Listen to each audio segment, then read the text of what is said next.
Hello everybody. How's it going? What's up? Oh, it's been a few days, I'll tell you that right now. It's been a few days. Obviously there's a shit ton going on in my state right now. I'm in Minnesota. And I'm not far from where all the shit's taking place. So honestly, I've just kind of hunkered down the past few days. Yeah, it's not something I want to be out and about. So, it's everything going on obviously has, the murder that happened the other day, in Minneapolis has obviously caused a lot of, upset, a lot of, just shit. I mean, yeah. Our schools have been closing. We were closed yesterday. I had to teach whenever we're closed, I still have to teach online. So, to keep our students safe, we closed on Friday and I taught online. I don't know when we're going back to school. It might be a while. Honestly, I could see us definitely not going back next week. I'll probably just be teaching online every day, but it's just a lot to take in and a lot to process because I just feel like Minnesota's just a state that you know, we work really hard here. It's a nice state. People are nice here. And we just don't really deserve all of this that's going on. So yeah, my condolences go to everyone that's being affected by it, in this state. It's sad because, you know, I've lived here my whole life and I know what a great state Minnesota is, and for us to be on the news for something like this, international news, just gives this, just spreads a lot of misinformation about the state of Minnesota, which I don't appreciate. So, yeah, I'm chilling. I'm good in my area, but the ICE agents have continued to move more inward to Minnesota. So ICE is actually in my hometown right now. Obviously, I don't live in my hometown anymore, but like where my family lives, so that's stressful. They clearly don't care who you are if you get in the way. So it's one of those things like what happened the other day. I can only imagine how people of color feel, but like there's a fear, you know, they were willing to murder a white woman the other day.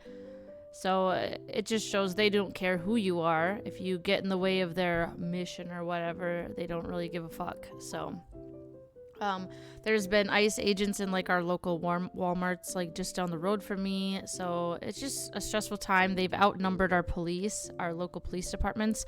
Our local police departments have actually surrendered. So it's a bunch of chaos. It got really worse overnight last night, just with like the stuff going on downtown Minneapolis, and yeah. It sounds like the National Guard might be deployed. I don't understand why they haven't deployed the National Guard yet. But yeah, it's honestly just a very shocking thing, and we don't want to be on the news for this. I mean, Minnesota's a great state, and it's just it's upsetting. So yeah, I don't know how long I'll be out of work for. I work at an international school, so I think there's a lot of fear there because all of my students are students of color or have families that have immigrated to our country legally. The families that I work with are very hard workers, and they have great kids. So it's sad that there's a lot of fear there. That's why we were closed on Friday. Yeah, because ICE has moved into the area that my the school that I work at is. So there's just a lot of fear there for our students because on the day that Renee Good was murdered, there also was ICE agents at one of our local schools that isn't far from where I work either. If you saw what happened at Roosevelt High School. So there's just a lot of fear and anxiety for teachers, for students returning to school right now. We don't want to have to deal with that, to be honest. And it's very disturbing for ICE to be in places that they don't belong, like a school. So, I don't know how long we're going to be out for. I know the Minneapolis schools are allowing their students to learn online for the next month until this hopefully gets sorted out and ICE gets out of Minneapolis. There's like over 2,000 agents, I think, that were deployed here. I think there's more coming. But as for the school I work at, my school's not in the heart of Minneapolis, but it's obviously close. So I don't know when we're going back. But we were closed yesterday. Our superintendent just wanted to make sure that that some of this could blow over, but obviously there was I'm not saying it should blow over because I understand why people are protesting and that's their right to do so. So that part I don't care about, but I think because some more footage was released yesterday from the agent, that officer's point of view, it caused even more upset, rightfully so. So there was a lot of issues going on in Minneapolis yesterday, so, and overnight with our local police force, the people that were protesting in Minneapolis. The usual rioters that take advantage of these types of situations as well. So yeah, I've just been kind of hanging out at home the past couple of days, processing everything, wanting to be safe because these ICE agents do not care who you are. If you're in the way, and I'm just choosing not to be in the way, I am not going out and about where I know they are. So I'm just kind of staying safe, and I got to teach from home, and I think I'll probably get to teach from home at least for part of this next week until we find out what we're going to do. So I'm chilling. My heart goes out to the people that, I'm lucky because I do live a little bit of a distance away from where it's going on. Of course, I still kind of live in one of the suburbs, like the area, but my heart goes out to the people that, and my students. I have students that live in the heart of Minneapolis, like right where all this is happening, and I just pray and hope for their safety. I know a lot of my students are scared because, like I said, I work at a school where my students are not white, so that's even more fear for them. But anyways, also something else that's been going on that has been something I've been working through the past few days is Manny. Manny had surgery on Wednesday. I think it was on Wednesday. Manny had surgery on his jaw on Wednesday because Manny had some decaying teeth, and Shih Tzus really have bad teeth. So Manny had some teeth extractions on the right side of his lower jaw. So Manny now only has 3 teeth left on his lower jaw. It's on the left side. The vet was too afraid to remove them because it would have deteriorated his jaw. Essentially, his jaw would have broke. But Manny needs to go to a dog oral specialist now to see what our next steps are for saving his jaw so it doesn't break. It's just part of having a Shih Tzu. It's very common for Shih Tzus to lose all of their teeth when they are elderly, but it does create a risk of their jaw breaking, and he has really bad dental disease. And after his surgery, Manny's just been having a really hard time keeping food down. He's been throwing up a lot. So actually this morning I went to the vet with my mom And they give Manny some stuff for nausea.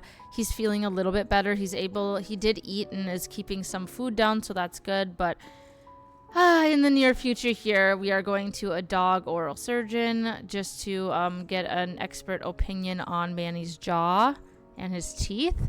Otherwise, Manny's healthy. The vet did blood work on him and all of that. Otherwise, Manny's very healthy for his age and all of that. We just need to figure out like his jaw and dental issues. So that has been stressful on top of all of that. So it's just honestly not been a very good week and not how I would have thought that my new year would have started, to be honest with you. I was really looking forward to starting the year off good, but I'm gonna push on and move forward and take care of my neighbors and the people of Minnesota, and hopefully we can stay united through all of this. It kind of feels like a civil war about to start, especially with talks of the National Guard being deployed. I'm like, holy shit. So yeah, just continue to pray for Minnesota and Renee Good's family. I know we all might have our own opinions about it. You're entitled to your own opinion, but in my chat, in my stream, in my space, I won't be willing to tolerate any, let's just say, any negativity towards the situation, because there's a lot of factors that were involved in the situation, and it's not just one side is correct type of thing. So we need to be sensitive to and empathetic instead of pointing fingers and blaming.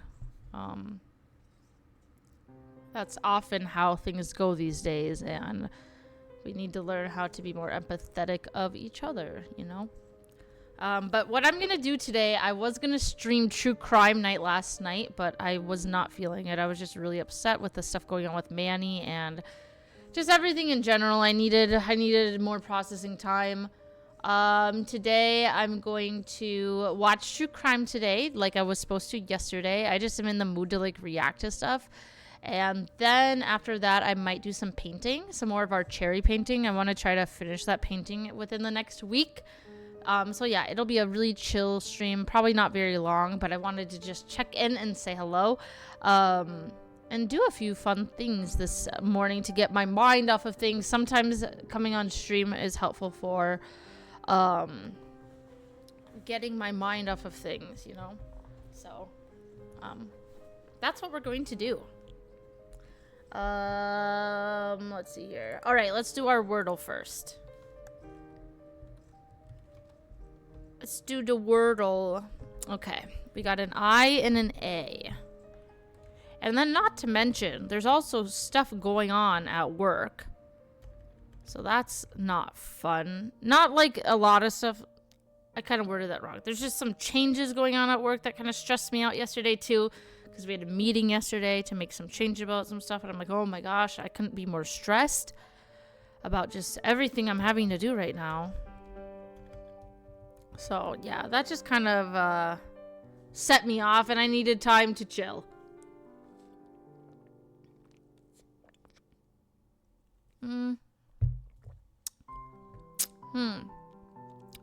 It could end in an IA. I think that's a possibility. But I think more likely the A goes here. I think we need to try that. I'm eating some cheese balls, because why not? Well.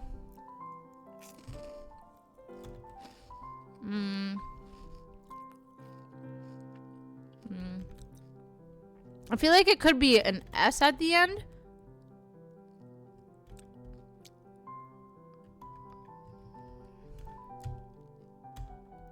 I'm trying to think what would go after an I. Maybe an E.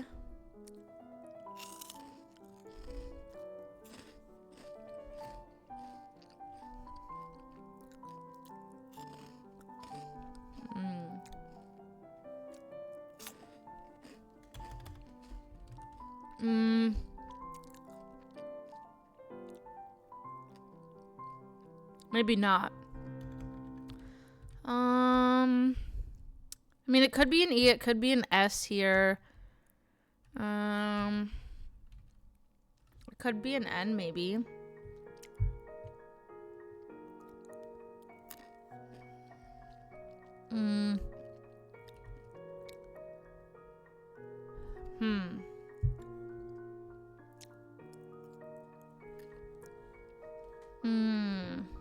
Why do I feel like it's an S?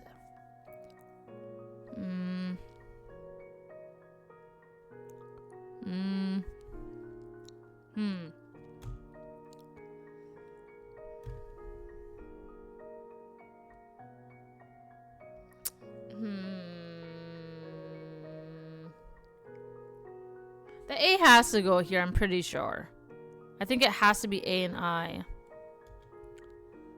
Let's see.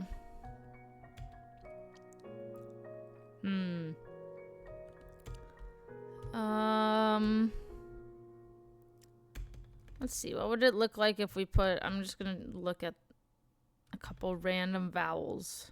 Or consonants. Just to see if anything pops up in my head. Or maybe I should do a throwaway word that has an A here.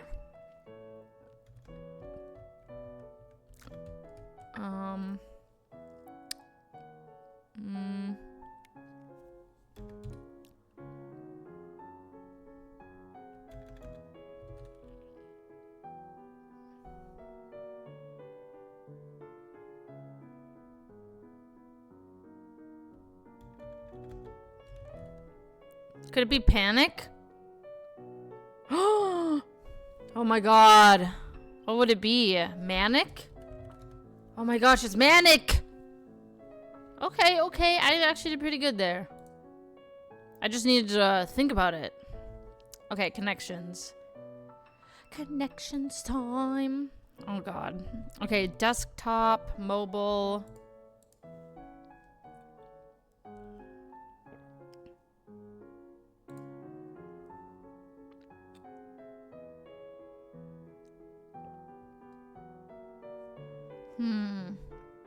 What would be the last one?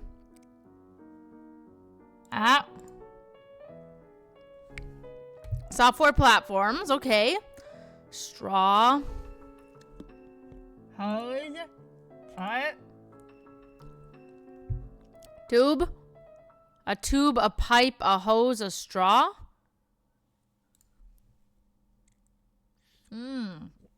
Hollow cylinders, ah yes. Alright, gram, bar, volt.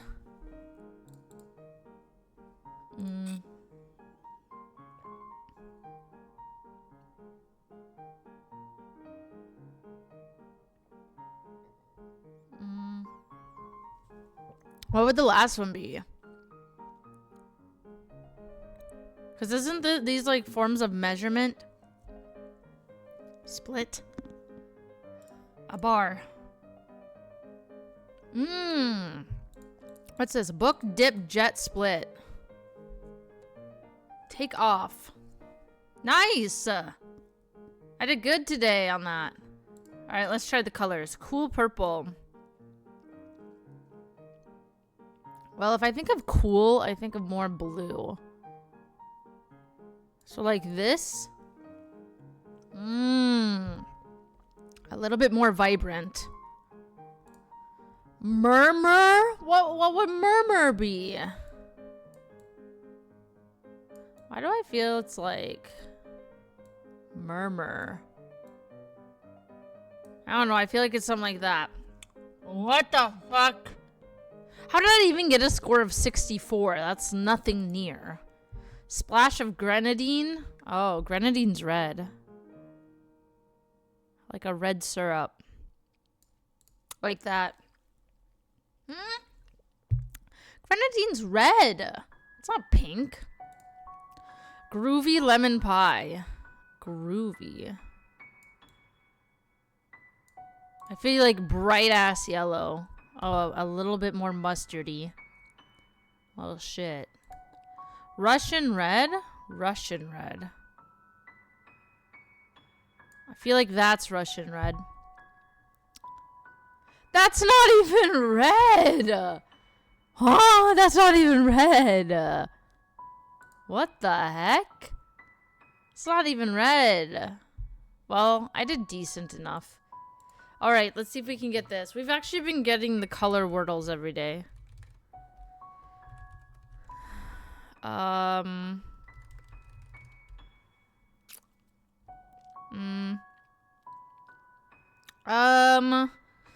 Let's see here. Is it another fucking brown color? Oh, shit. Oh, shit. Oh, shit.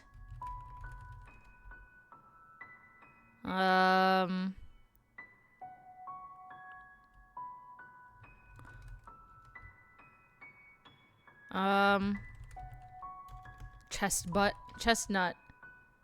Okay, similar colors to this. Like a apricot. White. Oh my god, it's another shade of white? Oh, damn. What? Smoke off-white.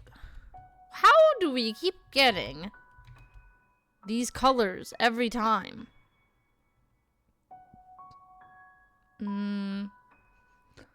I don't remember shades of white. Porcelain.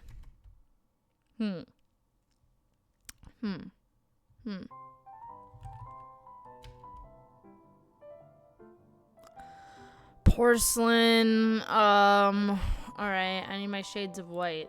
Similar colors to off-white. Damn. Don't you guys feel like we just did a color similar to this the other day? Like, I'm pretty sure we did. I don't remember what color it was. Alright, powder. What? Snow. Pearl. Oh, shit. Ivory. Chiffon. Pearl was really close. Rice.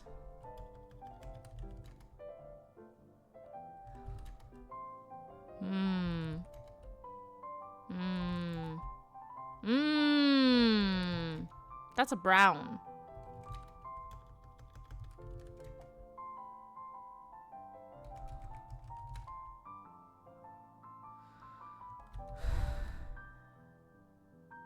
I feel like we keep getting these freaking shades of white every day. That's too yellow. Bro, what is this? I don't know any other shades of white. White dove. Dove. Simply white. Cloud. Cloud white. Paper white.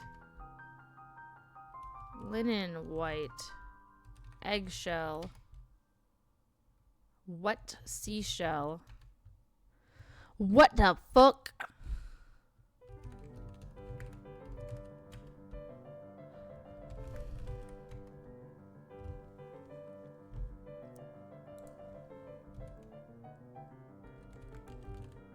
That's not even on here. Yo, I don't know any other shades of white.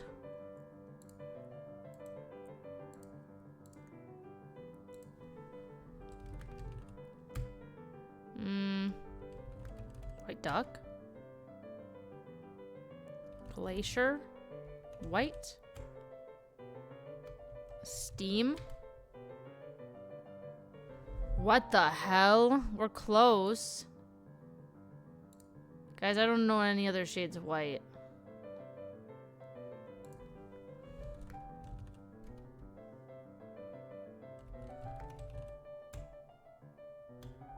Pure white. Snowbound. What the fuck? I don't know any of these. So the closest so far is pearl. Marble. White. Lacy. Pearl. What the fuck? Antique? Oh, sorry. Antique. White. Ooh. That was close. Cloud cover. Swiss coffee. It could be maybe a light brownish white.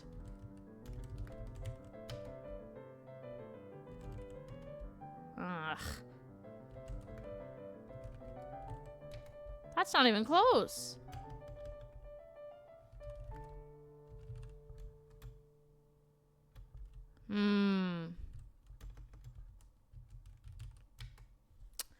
What the heck? Hi, Steven. How's it going, Steven?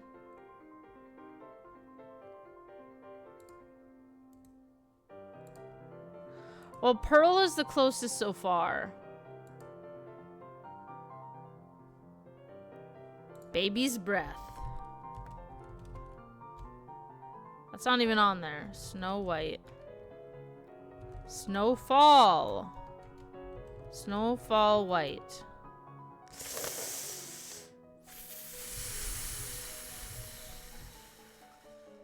I don't know if I'm gonna get this one. Colors similar to pearl. Pearl is our closest one.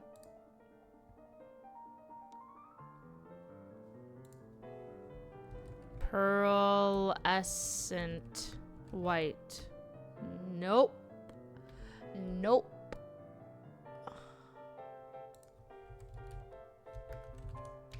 Dreamy white. Nice white. Smart white? What is that supposed to mean? Simple white. Oh my gosh, modest white. How many whites are there? Everyday white. Bro! Tired but good. How are you? I'm pretty good. Alright, I think I'm giving up. I think I give up here. The closest I got was 98. If you guys ever think of anything, let me know. Alright, we're gonna go into our true crime segment because I want to react a little bit to a couple videos.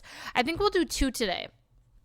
We'll do the interrogation of Colonel Russell Williams and the interrogation of Stephanie Lazarus. Okay. Oh, we get to watch a woman today. Women always kind of act different than men in interrogations, I feel like. All right, everybody get your snacks. We got 2 crime videos. We're doing 2 crime videos today. All right. And then maybe I'll paint for a little bit after that. I want to paint more of the cherries. So it's just be chill. All right. I'm excited. We haven't watched a true crime in a couple weeks. At this point, you're probably not avoiding therapy because of stigma. You're probably avoiding therapy because you've become very good at coping. David Russell. Facts. All right, we're watching the interrogation of Colonel Williams on JCS. We're going to watch the next 2 videos today. All right, and then Stephanie Lazarus after. I don't, this case, Colonel Russell Williams. I don't know this one. Colonel Russell Williams. Oh, there's a movie. He was a decorated commander, but by day he was a decorated commander, but Double's life started with underwear fetish and spiraled into heinous crimes. Excuse me, underwear fetish? He was one of Canada's most trusted military commanders, but behind closed doors, Russell Williams was living a secret life of fetish, sexual violence, and murder. Williams' ascent in the Canadian Air Forces seemed impeccable. He rose to command the largest military base, prime minister. Oh, wow. But what no one suspected was that during that time and over the course of several years, he was secretly breaking into women's homes driven by disturbing compulsion. Investors eventually linked Williams to 82 break-ins across Ontario, where he stole lingerie, underwear, bathing suits, and shoes, often photographing himself wearing the items while masturbating. He would wear the items? What the fuck? In some cases, targeting girls as young as 9! Oh, no. He meticulously cataloged his crimes and even returned to many of the same homes. In November 2009, Williams attacked Corporal Marie-France Camot, raped and murdered her in her home. Oh, he did murder someone. So he's Canadian? This shit happens in Canada? I feel like I never hear about Canadian crimes. Wow. Police would later learn that Williams exploited his access to her flight schedule and where she'd be alone. Just 2 months later, 27-year-old Jessica Lloyd vanished. Investigators found distinctive tire tracks in the snow outside her house and began checking vehicles in the area. The tracks matched those on Williams' Nissan Pathfinder, prompting police to bring him for a 10-hour-long interrogation on February 7th, 2010. 10-hour-long interrogation. That's what we're going to be watching about today. This will break down his interrogation.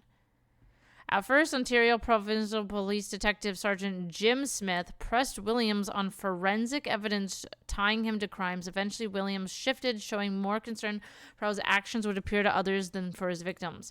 When you talk about perception, blah, blah, blah, as the interview went on. Okay, I think we have enough background information. Canadians are always such nice people. I would agree with that. I don't feel like we hear a lot about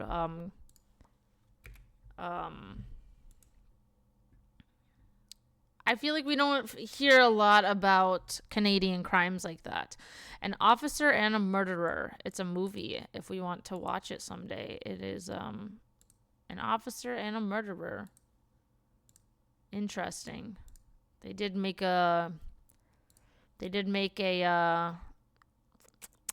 documentary if you guys are interested. All right, let's watch the interrogation. Apparently, this interrogation was 10 hours. This video is going to break it down for us.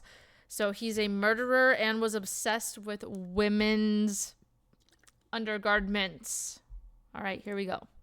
Russell Williams enrolled in the Royal Canadian Air Force in 1987 and was soon promoted to captain by January 1st, 1991. From that moment on, he would have been addressed as Sir by his subordinates and Captain Williams by his superiors. Described as an elite pilot and shining bright star of the military, he quickly rose through the ranks and was promoted to colonel in June of 2004, while also being appointed the role of commanding officer at CFB Trenton. Wonder if Ian knows about this one.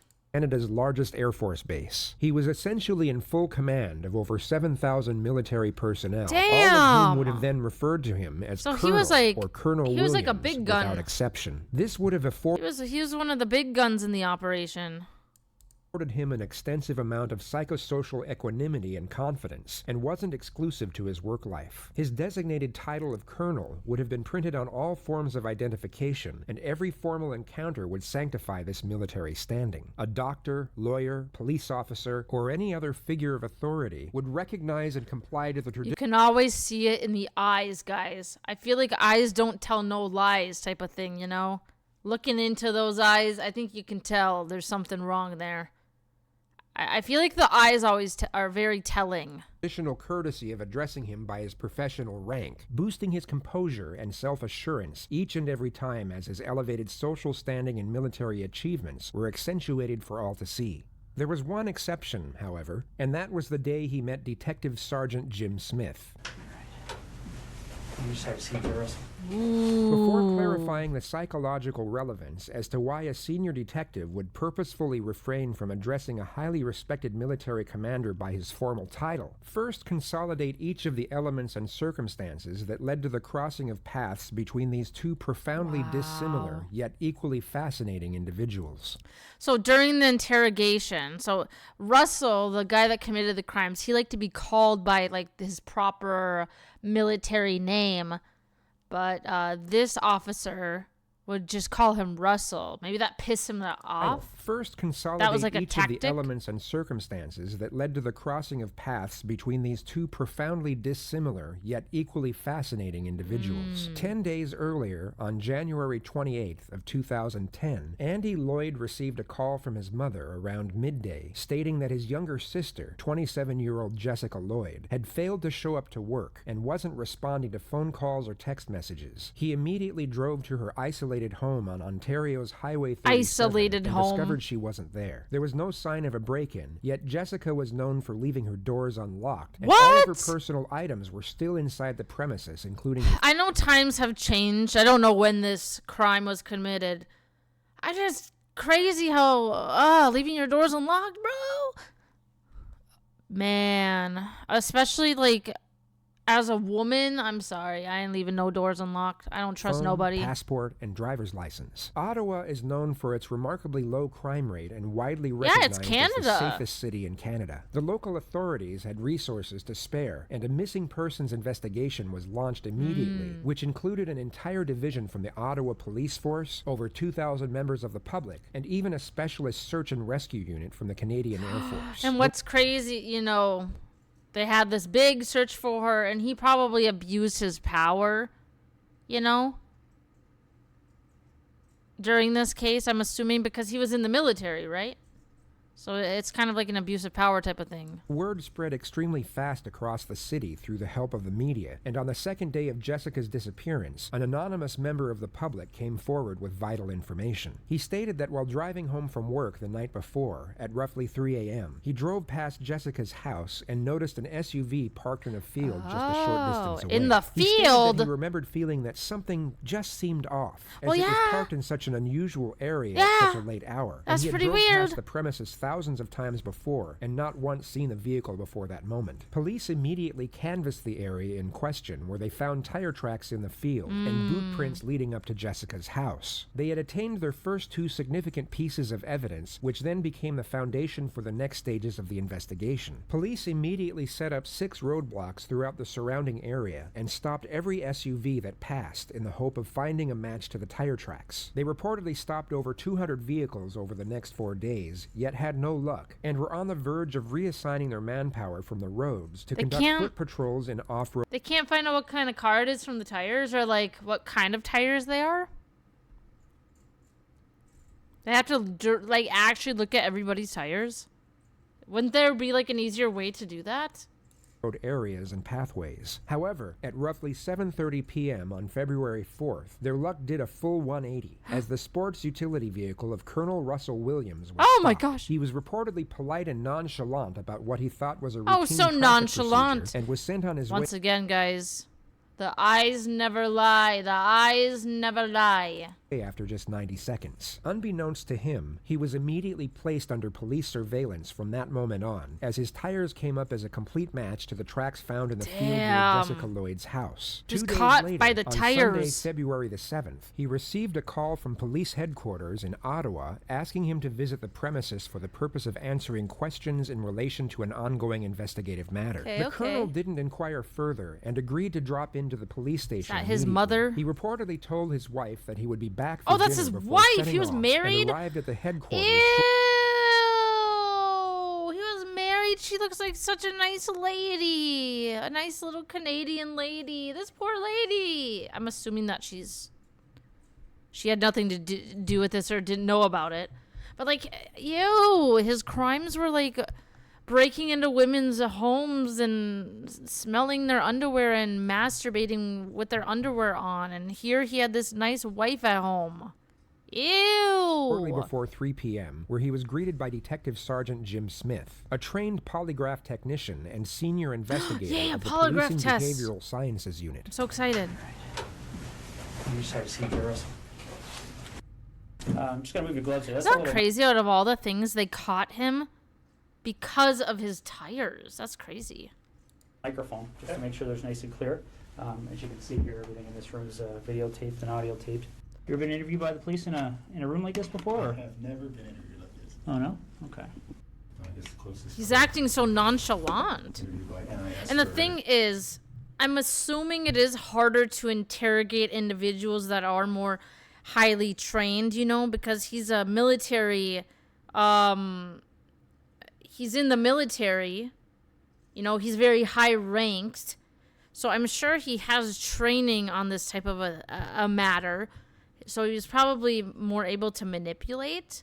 But I'm not sure. I guess we'll have to see. I haven't watched this. I don't know anything about this case. But I would just guess that it does give him more leverage, being highly trained professional. top secret clearance. Oh yeah. All right. Well, again, Russell, I appreciate you coming in. The gasconade is So they keep calling him Russell instead of like his proper rank or military name. I don't know what it's called. I'm stupid when it comes to that kind of stuff. But they're calling him just by his last name instead of his title, which probably is hitting his ego, his poor little man ego. casually acknowledged, yet quickly brushed to one side by the detective, followed by the informal address to the subject using his first name. He immediately sets the stage for... Oh, my bad. His first name, Russell. So they're just calling him casually by his first name instead of his title. The interview, and takes the colonel down from his elevated platform for the sole purpose of stripping away confidence. This increases the telling signs in body language They're and stripping his intonation when confidence. information is fabricated, and also decreases cognitive stamina, lessening the amount of time an individual can keep a facade before they essentially break. An Facade. investigation like this, I mean, I'm sure you can appreciate it's been big news, especially down Belleville way.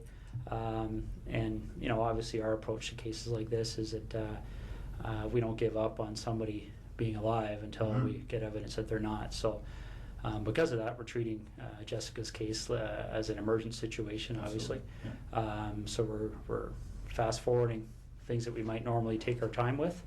And that's why we're here on a Sunday afternoon. So again, I appreciate it. We're going to do a pretty thorough interview today. Okay. And the reason for that is because the last thing we want is to be calling L hairline. people back again and again and again. Okay. He needs to go to We're gonna Turkey. go over a number of things, and I'm going to explain what all those are to you. Okay. I'm a big coffee guy. I don't know if you're a coffee guy or I am not, a but I coffee didn't guy. want to bring Sure. up. Oh, they're doing that tactic where they bring him shit and butter him up and be all nice to him. That's a very common tactic. Hello, the man who eats poop. Ew! Why do you have that username, bro? Ew! Yeah. So. No, I appreciate that. All right. Go ahead. I could definitely, are they black? Yeah, they're just black with sugar. All right. And again, like I said, this interview is You going to actually eat poop? What the fuck? be very thorough. But again, I have a simple rule when I talk to people. It's I'm sure you're the same way. I treat everybody with respect. I don't want to ask if they do the same for me. So what we're going to do is we're going to start off by going through what No, your I rights don't. are, Okay, good. Okay. Just like everybody else. Okay. Okay. Have you ever been read your rights before? No. Yeah, I'm sure you've seen it on TV a whole bunch of times, but that's usually the American version. So Okay. I'll go over with you briefly. Okay. Ooh, just- the American version? Does Canada have their own version of reading their rights? I want to hear that. So Canada is a little bit different. Put this name just to make people laugh, smile, or confused. Honestly, respect. Respect to you for, being lighthearted and trying to bring joy into people's lives. To avoid any Especially confusion. during these difficult times in the world, That's, we got to be more lighthearted about things, Because people do get confused when they're talked to by the police, is that you're obviously not under arrest here today. Okay. Yep. Anytime you feel you want to leave here, you feel free to do so. The door's not locked. Teresa will walk you down the lobby anytime you want. Okay. Although the subject was free to leave at any time, there was a very subtle Well, obviously, if he decides to leave, he looks suspicious as fuck, right? yet highly effective subconscious strategy set in place to try to stop this from happening. The detective has sat between Russell and the door. You will see this method utilized in almost Yeah. So this makes him. We see this in a lot of interrogations. They sit between, him and the door, to make him feel, like he's locked in the room, type of a thing. He's stuck. every interrogation, as it's a subliminal message essentially telling the subject, if you want out of this room, you have to go through me. Yeah. If there's anything that comes up in our interview today, Russell, that you feel you want to talk to a lawyer about, you just let me know, okay? Sure. And the reason for that is I want to explain to you exactly what's going on here, okay? Jessica Lloyd is one of 4 cases that we're currently investigating, okay? Right. And essentially what's happened is over the past about 4 or 5 months, Yeah.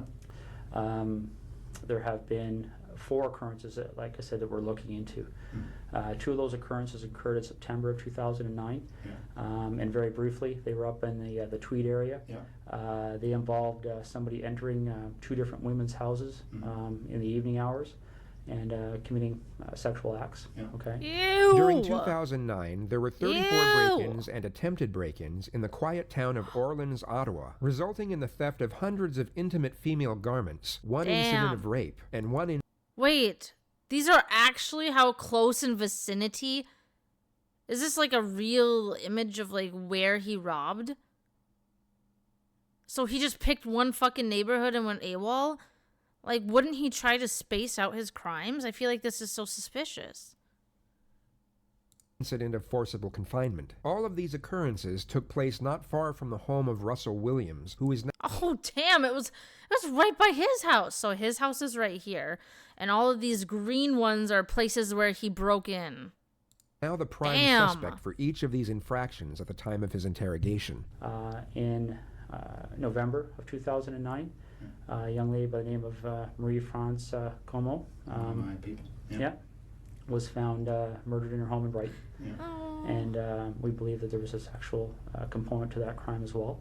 Corporal Marie-France Como was a 37-year-old military traffic technician based at CFB Trenton. She was raped and suffocated to death inside her home in late November of 2009, which the colonel was also the prime suspect for at this moment. And, Oh, damn. then most recently, we have Jessica Lloyd's disappearance. Okay, He's the so essentially, when suspect. you look at those kind of crimes, we're looking at a number of different. So essentially, he killed this lady.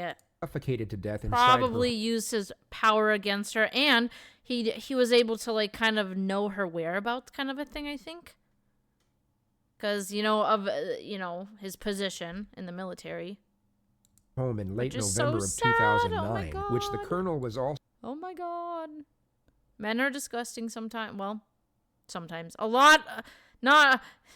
Damn, I'm just gonna say this is horrible. Just when I see his face, this girl look already suspicious. Huh?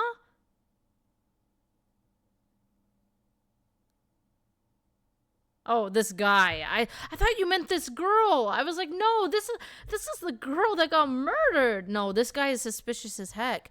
I feel like you can always tell by the eyes. The eyes never lie, you know?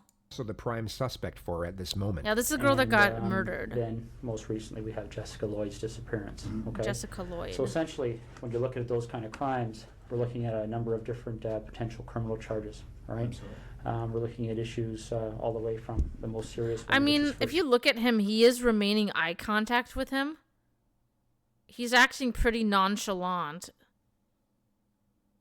He knows why he is here. Oh yeah, he knows. He knows he did something and he's not even scared. You can see it. Yeah. I don't know. He kind of has this ego about him because he's in the military. He's like a very high ranked official in the military and he oversees, I think it said like 7,000 different officers. Like he's very high ranked in the military. So he's acting all, like so nonchalant and like,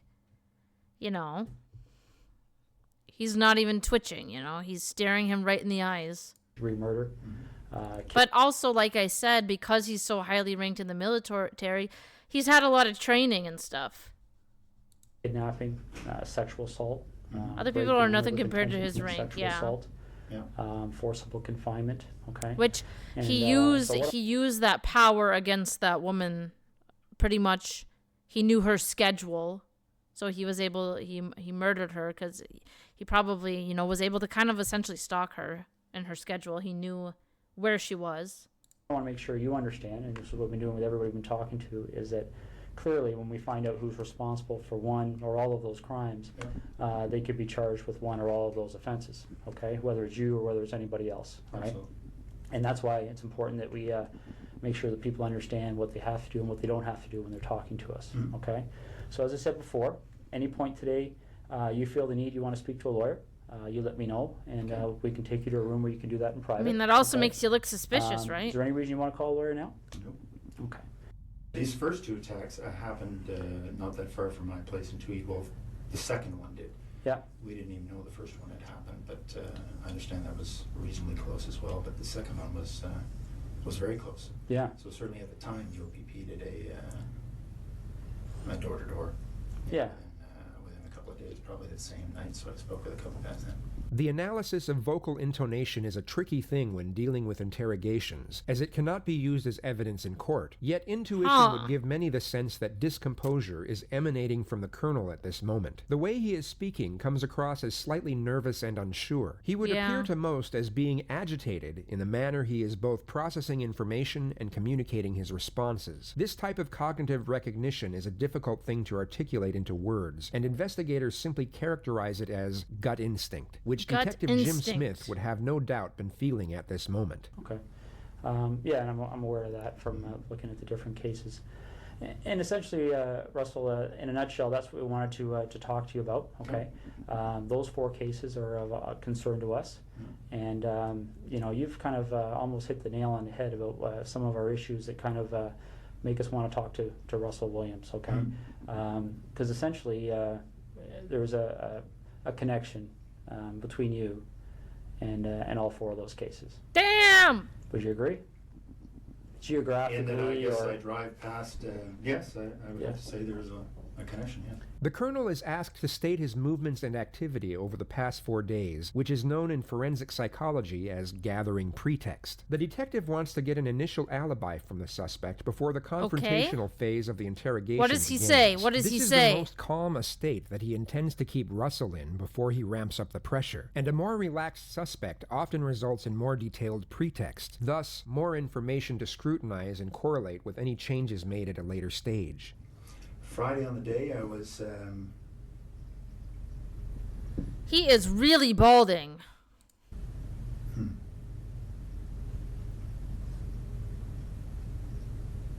Friday on the day I was at home most of the time. Most of the day I had a sort of a stomach flu. Why would he have to think so hard about that?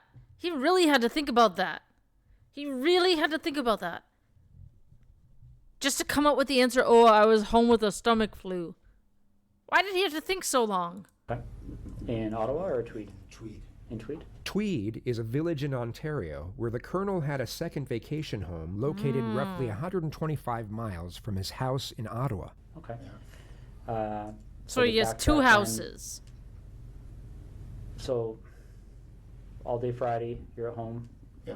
and then what time do you leave to go to the base to sleep there on the Friday night?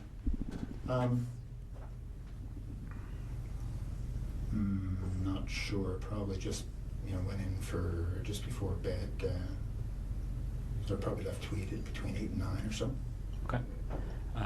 And you get to the base and spend the evening there and get up for the 5:30? Yeah. Okay. That's right. So we backtrack from there. Okay. When did you arrive at your home at the cottage? I don't want to get confused between your home in Ottawa and the home in Tweed. understood. So, No, I had been in Tweed all week. yeah. The week prior now. So Tweed is his vacation home.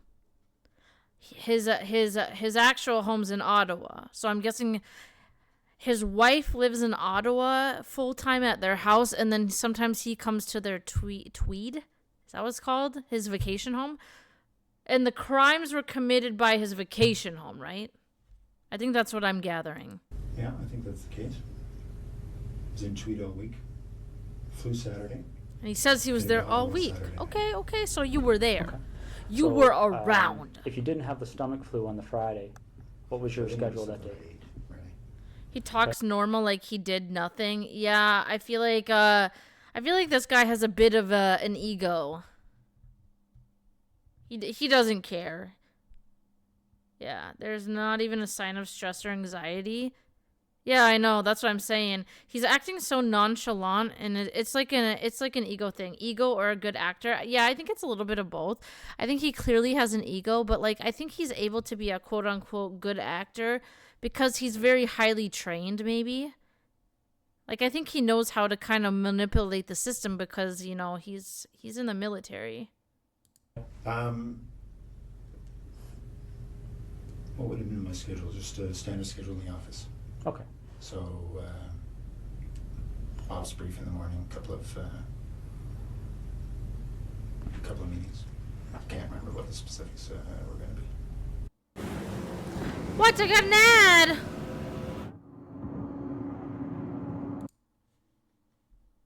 I thought the ad was interesting. Strongly disagree. Okay, so Thursday night you slept at Tweed? Or you Maybe trained to, like, if you get kidnapped, to make sure you stay mentally strong and says nothing. Interesting. Yep. All right. And what did you do Thursday during the day? Thursday during the day, I was at the base again. So you're just always at the base, huh? Is that I so? think it was a fairly standard day. I can't. You're just recall always at the anything, base, but, huh? Yeah, nothing. I was not. So home, he was I at the base all of the days except for Friday. he was sick with the stomach flu. days. So I would have gone in early in the morning, back in the evening again. Wait, which day did the method murder of gathering happen? pretext is then focused on the murder of Marie France Como. Okay. Now, I'm not going to walk you through November, but I'm going to take you to a date that's probably pretty fresh in your mind. The day that Marie France Como. Yeah. Do you remember how you found out? I do. Yeah, I was sent an email. So this is his coworker, well, as soon as basically, the ops staff and the base that was murdered. alarmed, they told me. Okay. So I got an email. I can't remember if it was late at night or early in the morning. It was certainly, I saw it, I want to say first thing in the morning, because I had just come back from Ottawa. I was in Ottawa for a set of meetings on one of the days. I can't remember what day of the week we're talking about, but yeah, no, I mean, obviously when your people gets killed, it gets your attention, so Absolutely. yeah, I very much remember that coming in. And how did you know Marie France Como? I'd only met her once. She was on a crew I was on just after I You've got to only the met base. her once, huh? Do you know roughly when that happened? That we were on the same crew? The time you met her, the one time there, yeah. It was soon after I got to the base, so I don't remember exactly, but I would say in the first couple of months, so August, September. Okay. Yeah. Now, you got that email notifying you that something had happened. Yeah. Do you have any kind of a clear recollection as to how your schedule was going that week? Well, Yeah, I what was can't your remember schedule, what- buddy? Again, what day that the message came in, just a second. Doesn't break eye contact. Yeah, he is staring him down. Look at him. He's lasered. No, I can't remember what day of the week, but Nah, you can't break eye contact. You gotta show them who's all this boss. Activity spun up as a result. You gotta be the obviously. alpha.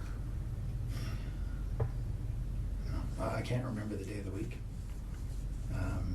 This was the third time in quick succession the colonel stated that he couldn't remember the answer to the question. A normal interaction between two parties would most often elicit the person posing the question to reassure the individual it was directed at. Statements Yeah. along the lines of, "Don't worry if you can't remember, we'll move on," or "It was a long time ago, it must be difficult to recollect," would be afforded as a form of consolation and to also break the uncomfortable silence. Even during a legitimate witness statement, some form of emotional assistance or encouragement will often be given, especially to someone in the midst of recollecting a distressing moment or time period from the past. On this occasion, there is no such reassurance from the detective whatsoever, only a stoic gaze. So he's just, it's a psychological tactic to stare at someone nonstop. So instead of providing him any reassurance, like, oh, it's okay if you don't remember, he's just staring at him in silence. And then it's going to make the other guy start to like spiral in his mind. And he's making him spiral. And not a single shift in body posture during the moments of silence. Yeah, this guy is stone cold frozen. He is just frozen.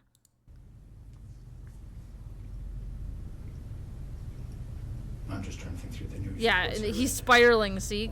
It's awkwardly silent, and he's just staring him down. He's starting to spiral. No, I'm sorry, I can't remember what day that was, but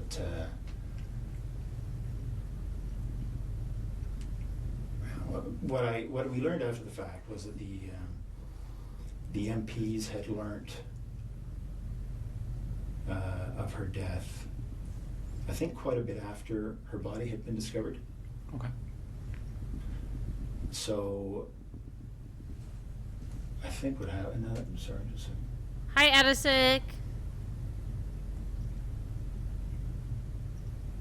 So if we were to do a similar investigation in your background, is there anything you can think of that anybody may have misinterpreted, or anything in your history that somebody might say Russell Williams Absolutely. did this? No, Okay.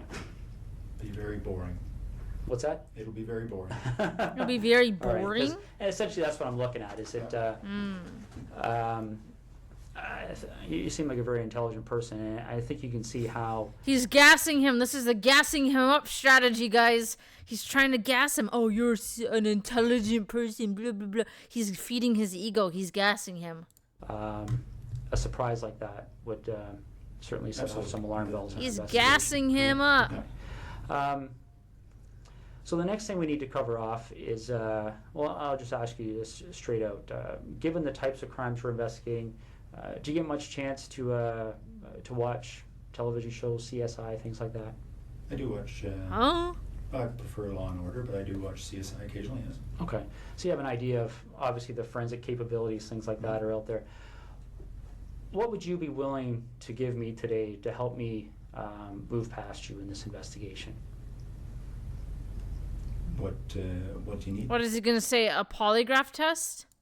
Well, would you be willing to supply things like fingerprints, blood samples, Sure. things like that? Yeah. Okay. Polygraph? The only two pieces of evidence that police had acquired at this point in time were the tire tracks and the footprints Yep. outside the missing Yep. person's residence. What many are unaware of is that the DNA found on Marie France Como was not admissible, as her body was highly decomposed at the time of discovery, thus What? making any genetic analysis virtually impossible, as this was before the era of the latest DNA testing method known as next-generation sequencing. Only one Damn. of the sexual assault victims had male DNA found on the back of her neck, yet this was by far the least severe attack, which falls into the bracket of forcible confinement, and had no exterior elements connected to the more serious 3-year jail term. infractions of murder and rape. The evidence of the tire tracks Canada, could what be you easily doing? refuted by a defense team, as they were a relatively Okay, so the common- biggest pieces of evidence they have are these tire tracks and the footprints. And they do already know, they already checked his tires and the tires do match. So now they have to figure out, like, the footprints if they match. See what kind of shoes he got. brand for off-road vehicles, which would extinguish the BRD standard of proof, also known as guilt beyond all reasonable doubt. Damn. The only significant piece of evidence were the footprints. It was the singular and emblematic element linked to the culpability of Jessica Lloyd's disappearance. And notice So they gotta check his shoe size. how the colonel looks down at his own boots as he gives his response to the following He's gonna look down at his boots? Oh, shit. request. Footwear impressions. Yeah. Okay. All right. Footwear impressions. What are the odds this guy got on the exact fucking boots that he murdered her in? What are the fucking odds? What if he got them boots on? I think that's what we're gonna ask you to do. Okay. All right. I told you. when I 18 came in minutes here- later, boots have been examined. Is he really... Guys, is he... Do you guys think he's wearing the boots that from the murder? That's not smart if he still has the boots. That's what I'm saying. Is he actually still wearing the boots? Because, like, obviously, guys, I would never murder someone. But I'm telling you right now, I would have ditched the boots. I would not be wearing the boots. Boots have been examined. That I'm going to treat you with respect, and I've asked you to do the same for me. We talked about the whole idea of how we've approached you here, okay? The trying to be as discreet as possible, okay? But the problem is, Russell, is every time I walk out of this room, there's another issue that comes up, okay? Oh, And damn. it's not issues that point away from you. It's issues that point at you, okay? And I want you to see what I mean, all right?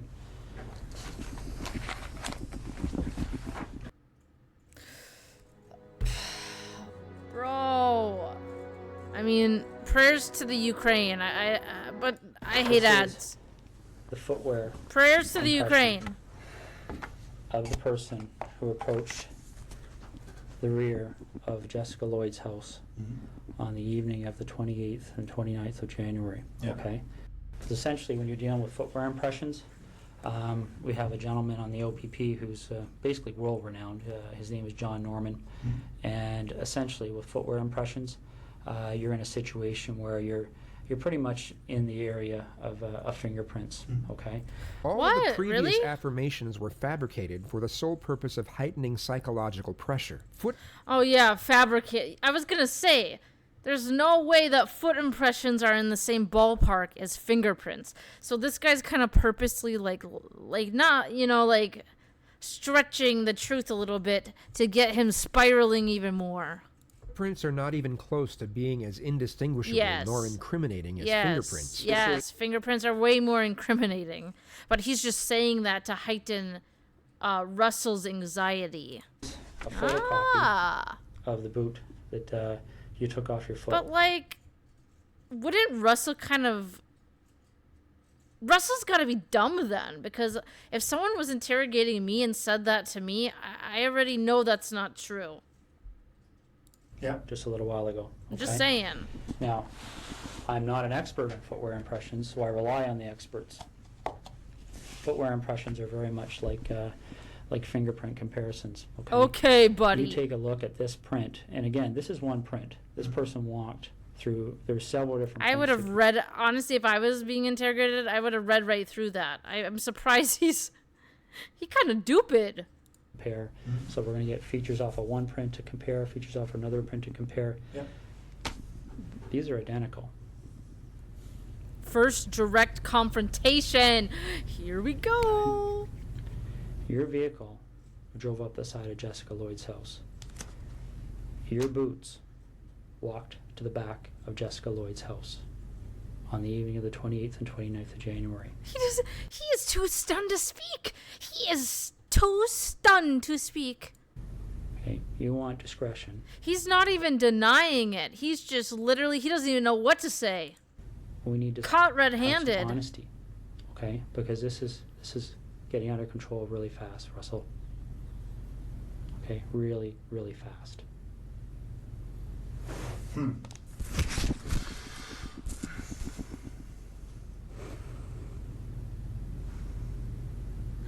So he was wearing the boots? He was wearing the boots. Bro, you should have ditched those boots.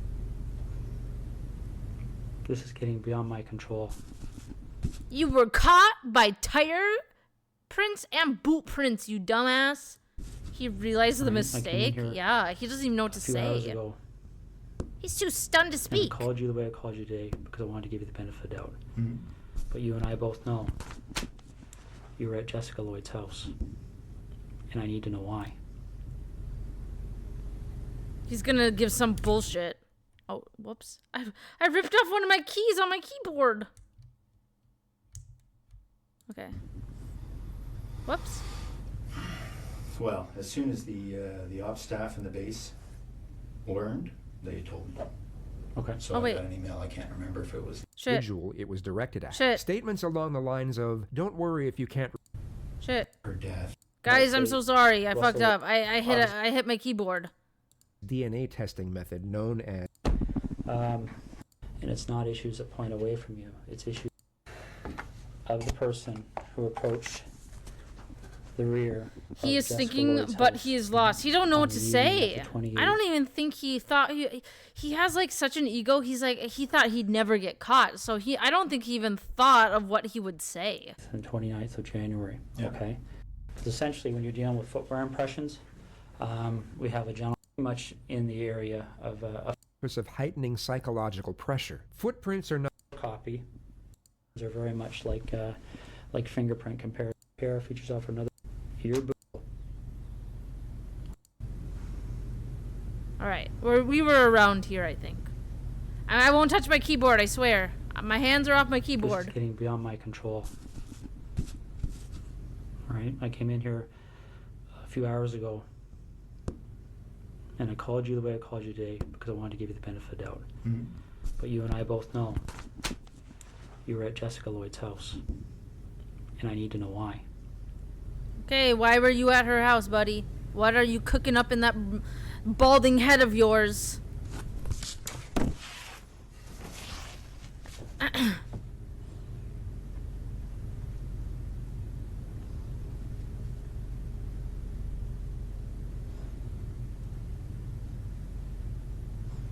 He don't know what the fuck to say. He don't know what the fuck. He's too stunned to speak. Well, I don't know what to say. It's Well, you need to explain it because this is the other problem we're having, Russell. Okay? Again, these decisions are made by me. Oh shit. Right now, there's a search He's warrant like, I'm dead. Yeah. at your residence in Ottawa. He knows. So your wife. Oh wait, what? What just happened? His wife. Oh yeah, what does his wife think? That poor lady. Right now there's a search warrant being executed at your residence in Ottawa. Shit! So they have officers at his home in Ottawa. That's where his wife lives. This poor wife. Here he is murdering women and like breaking into homes and like touching their underwear. And ew. Wife now knows what's He's going on. married. There's a search Poor warrant lady. executed. There's a search warrant being executed at your residence in Tweed. Okay, so they have 2 searches going on at both of his houses. Your residence in Tweed, Okay, and your vehicle's been seized. and the vehicle has been seized. You and I both know they're going to find evidence that links you to these situations. He's nodding his head. He's nodding his head. Okay, Okay. You and I both know that he's the nodding unknown his offender, head. Male DNA Male DNA. on Marie France Comeau's body is going to be matched to you, quite possibly. So by male DNA, it's semen. I'm guessing semen. Before the evening's over. I'm guessing there was semen on Okay. her. This is a major investigation. The Center of Forensic Science is on call 24 hours a day. So that's how they. helping us with this. Is that how they know it's male DNA? Or am I dumb? I guess it wouldn't have to be semen, right? Can they tell it's male DNA by like a hair? I don't really know. I'm kind of dumb. I'm not the Your expert. opportunity to take some control here and to have I mean, I think some it likely is like explanation semen or that something. anybody is going to believe is quickly Narrative expiring. technique. Mhm.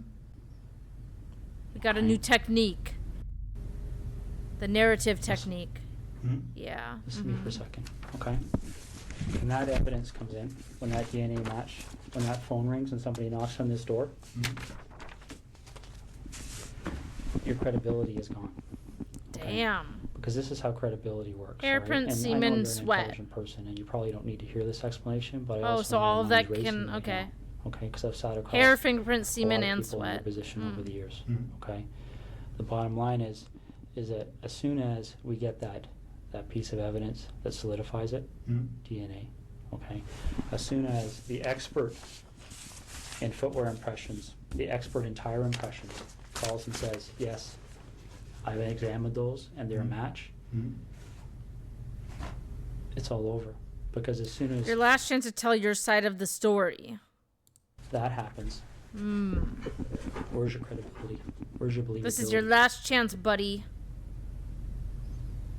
Russell, you know there's only one option. What other option is there? What's the option? One option. Well, I don't think you want the cold-blooded What's the option? Wow, he said that so boldly. psychopath option. He's mad he got caught. I might be wrong. Okay, because don't get me wrong, I've met guys who actually kind of enjoyed the notoriety, got off on it, Yeah, got that's off true. on having that label. Bernardo being one of them. I don't see that in you. Reframing, you're not a monster. Oh, we've seen the reframing technique many a times. We saw this when we watched the Chris Watts one. They did the reframing technique. If I saw that in you, I wouldn't be back in here talking to you, quite frankly. We got another technique being used. But maybe I'm wrong. Maybe you got me fooled. I don't know.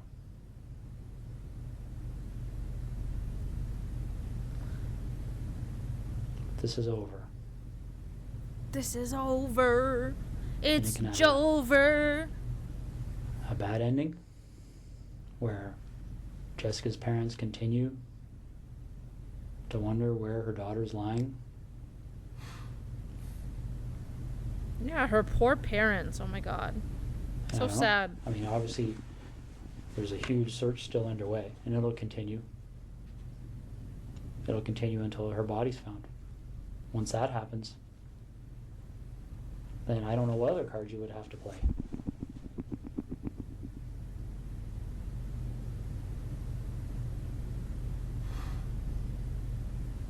So what are we going to do?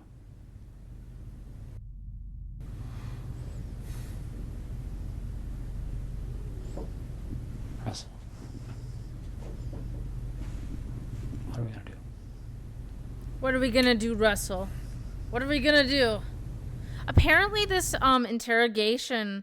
When I looked up this case up on Google, apparently this interrogation does go for 10 hours, and it's only at the 44-minute mark. But apparently it does go on for 10 hours. Call me Russ, please. Okay. Call me Russ? What the fuck? Call me Russ? What? Oh. What, is he trying to be friendly with him? I don't understand. Why did he do that? To make it more casual? Call me Russ? What the The fuck? countdown is on.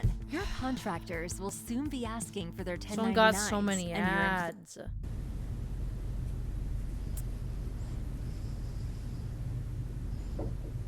Is Jessica somewhere we can find her easily? Synchronizing body language, subconscious trust builder. Yes. So this is like playing copycat. So look, he put his hand here and he put his hand there. Oh, this is like two little kids playing copycat. Like, is this something where I can make a call and tell somebody to go to a location and they're going to find her, or is this something where we have to go and take a walk? Wait, they haven't found her yet? I thought they did find her. Or one of the victims is still missing? And they don't know where she is? Because he had more than one victim. He killed more than one woman. No dialogue. There was no dialogue for about a minute, guys. Russ, It's pretty quiet. Russ. Maybe- He called him Russ. this would help. Can you tell me what the issue is you're struggling with? He's struggling with the fact that he was caught. Oh, he's giving him the silent treatment, like a little baby. He's just a baby. No more dialogue. He's guilty as It's fuck. hard to believe this is happening. Oh, okay. Why Why? is that? Yeah, why is that? No dialogue. He's Why is it thinking. hard to believe?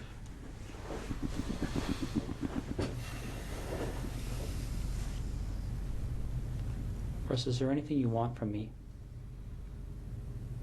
Is there anything you gosh. want me to explain? Is there something missing that you're struggling with that I can shed some light on for you?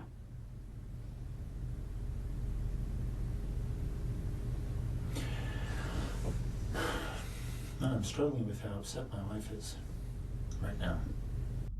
Oh, This now you care investigation about your wife? will end. You. Bro, you could have, I don't know, you could have not killed somebody. That's just. Correct me if I'm wrong, you could have just not killed somebody. The Dosser technique. Denial is pointless. We know everything. We've seen this technique before. Costing no less than Yes. $10 million. We already know everything. Easy. They're trying to get a confession. And they will say no to nothing. Any request this major case manager makes on this case, they've already been told it's approved. Don't even bother asking. So what am I doing, Russ? Oh, he's copying him again. Another game of copycat. I put my best foot forward here for you, bud.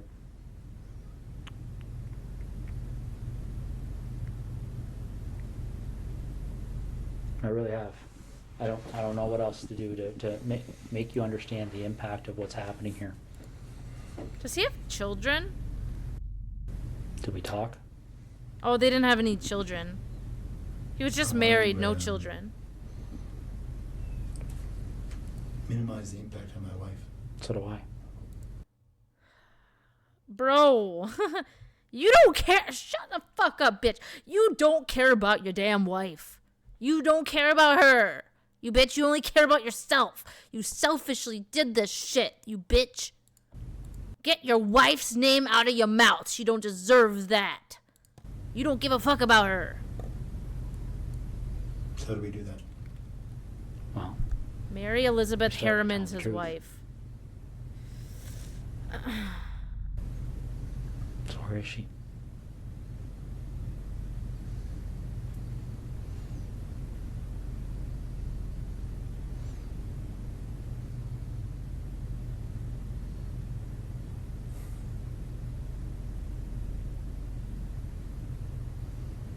Wow, he's awfully quiet. Get him out. Got a map? Is she close to where she lives? I've got maps of that general area. Which town is she near? Why don't we start there? I'm not sure if you give me a map of that covers Calagar down to the highway and over to Tweed and south. I'll show you. Let me see what I got here. I might have something. Wait. Is she inside, outside?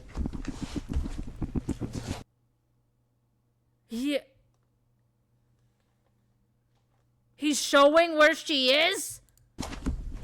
Just like that? Okay. Is she close to a road? Yep. All right. Wait, what? Is it something where is she buried, or is she somewhere where if you walk there you would fairly easily see her? It's here. Okay. Okay. I'll be right back. Okay. Damn, Any just water like in? that. They got it out of him. Sure. Okay. I'll be right back. All right, GG's, wrap this shit up. We got him. We How got long him, has she been there officers. Wow, he just showed just like that? He just said, fuck it, I'm just Over a gonna week. confess. for? Was it fairly quick from the time she left? Friday night. Friday night? Yep. So where was she between Thursday night and Friday night? In Tweed. With you? Yep. How long was she alive for? Damn, he's just, okay, he's just Almost confessing. 24 hours, not quite. 24 hours? Not quite. Russ? You're doing the right thing here. Oh my god. Okay. Doing the right thing here, but oh, bruh. There is no more solution for him. He can only admit, I don't know why he is still playing the timer. I don't know. Well, he just showed where he already is marking the location of her body. He marks the location to Jessica Lloyd's body. Looks his face when he shakes his hand. I know, what the The fuck? obvious question I'm gonna have for you is, He feels so when they uncomfortable. go Yeah, there, he they'll be there does. shortly. He's caught red-handed. They're gonna find her. Oh, yeah. What do you want to talk about? Okay, so she's right out in the open? Guess it's pretty wide open now, eh? Yeah. What do you want to know? Well, do Okay. you want to work? He's just giving it up. Okay. Honestly, GG's. This was an easy one. Wrap it up, officers. Wrap it up. Forwards or backwards? Yeah, what's he gonna say? Can you imagine if when he finally admitted it and told him where the body was, his answer was just him rubbing his belly? Now we start with Jessica. How does that start for you? He need a belly rub. I saw her in her house. I saw her in her house. Okay, so yeah, that gives you the right. Just because you saw her in her house. Livingston, I guess. Okay, that's an awesome reason to go and kill someone. I saw her in her house. And I noticed Sick she wasn't fuck. You sick bitch. there Thursday. So I got into the house to look around.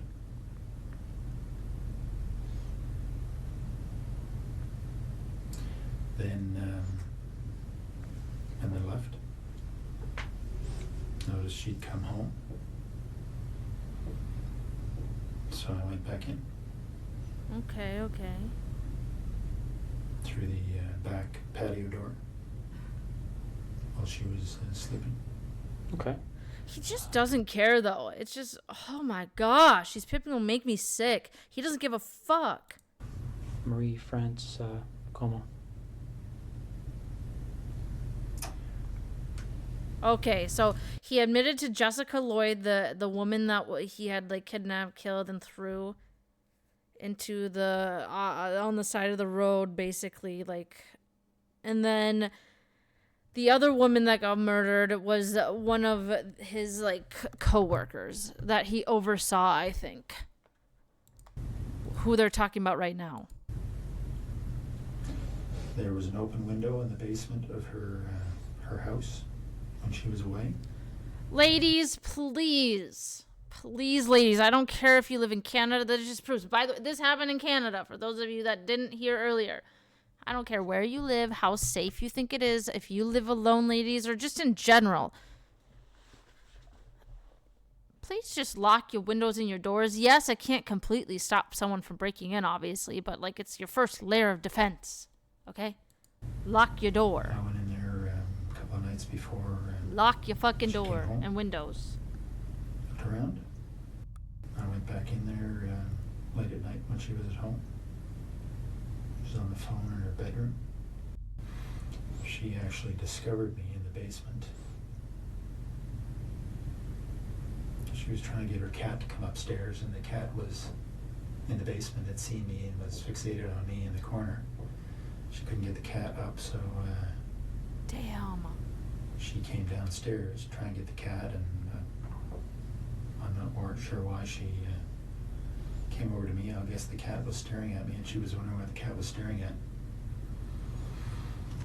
So her cat witnessed all this too. That's Oh my right. god. So when she spotted me, I had the same flashlight. I subdued her. Tied her up. Brought her upstairs. Damn.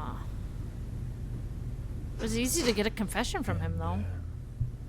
Strangled her. You don't care. It's just crazy. Imagine talking about something so horrific and vile that you did and being so nonchalant. He don't give a fuck. Later in the morning. Why do you think these things happen?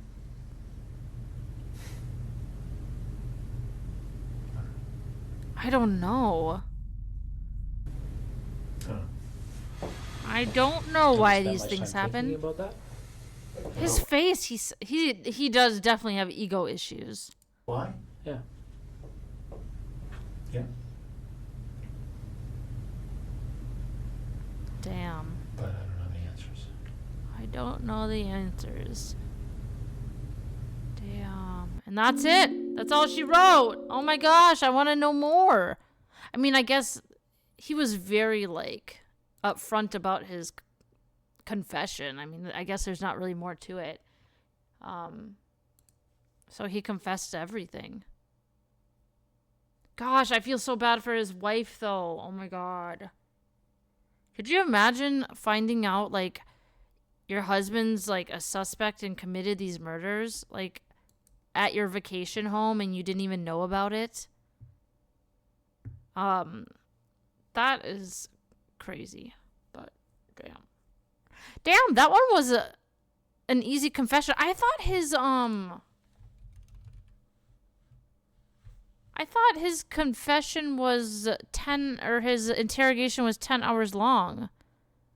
Didn't we just read that? Wait. Trusted fly prime ministers and Queen Elizabeth II. He flew Queen Elizabeth II?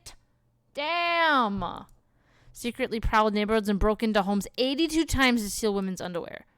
Investigators linked him to 2 murders and multiple sexual assaults, crimes he admitted. So he murdered 2 people, and then many essays, and then he had 82 break-ins. He was sentenced to life in prison in 2010 with no parole eligibility for 25 years. During decades behind bars. Well, damn, I would fucking hope so. He killed people. 25 years of jail. Well, that just... He has no eligibility for 25 years. It doesn't mean that he will, you know. Canada, what the fuck is your justice system, though? Like, I feel like... yeah, that's... I thought his interrogation,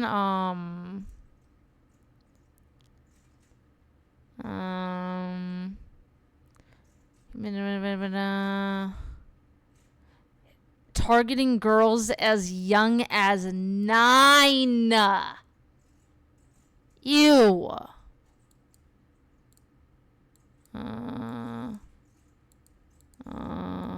Yeah, 10-hour-long interrogation. The treads matched those on Williams' Nissan Pathfinder, so they caught him because of the tire treads, prompting police to bring him for a 10-hour-long interrogation. Why was it 10 hours? But in this video, David it was only an hour. The video that we watched, he confessed by an hour. Colonel Russell Williams interrogation. Huh. The interrogation confronted him with tire tracks, his boot. And isn't it crazy the motherfucker was still wearing the boots? Are you stupid? Duration 10 hours. Yeah, his interrogation was 10 hours, even though he confessed within an hour. So they kept talking to him for longer. They probably did a polygraph and all that. I don't know. All right, guys, we're going to watch one more crime video today. One more. We're going to watch the interrogation. We're on the interrogation of Stephanie Lazarus, which that'll be kind of interesting because it's a woman. Okay. All right. Stephanie Lazarus, let's see what you up to. The detectives created a ruse. This one's only 25 minutes. I always find it interesting how different female versus male criminals are in interrogations. So I'm sure we'll see a lot different techniques used in this one. We'll probably unlock some new techniques, everybody. Inviting Stephanie to come in. Oh, we got to do background search. I don't know anything about this lady, actually. Stephanie Lazarus. Okay, who is she? Stephanie Lazarus. Oh my god. Okay. Murder of Sherry Rasmussen. She married another woman. I don't feel like that's very common. Is it? I mean, obviously men are more frequently murderers than women, but obviously women murders are still a thing, obviously, but a woman that murdered a woman? Stephanie Lazarus was convicted of murdering Sherry Rasmussen, a 29-year-old hospital critical care nursing director who was shot 3 times in the home she shared with her husband, John Rutan. Lazarus was sentenced to 27 years to life after a jury... She was only sentenced... This is what I don't get. How are people only sentenced 27 years to life after a jury found her guilty of first-degree murder? Feel like women mostly murder other women? Really?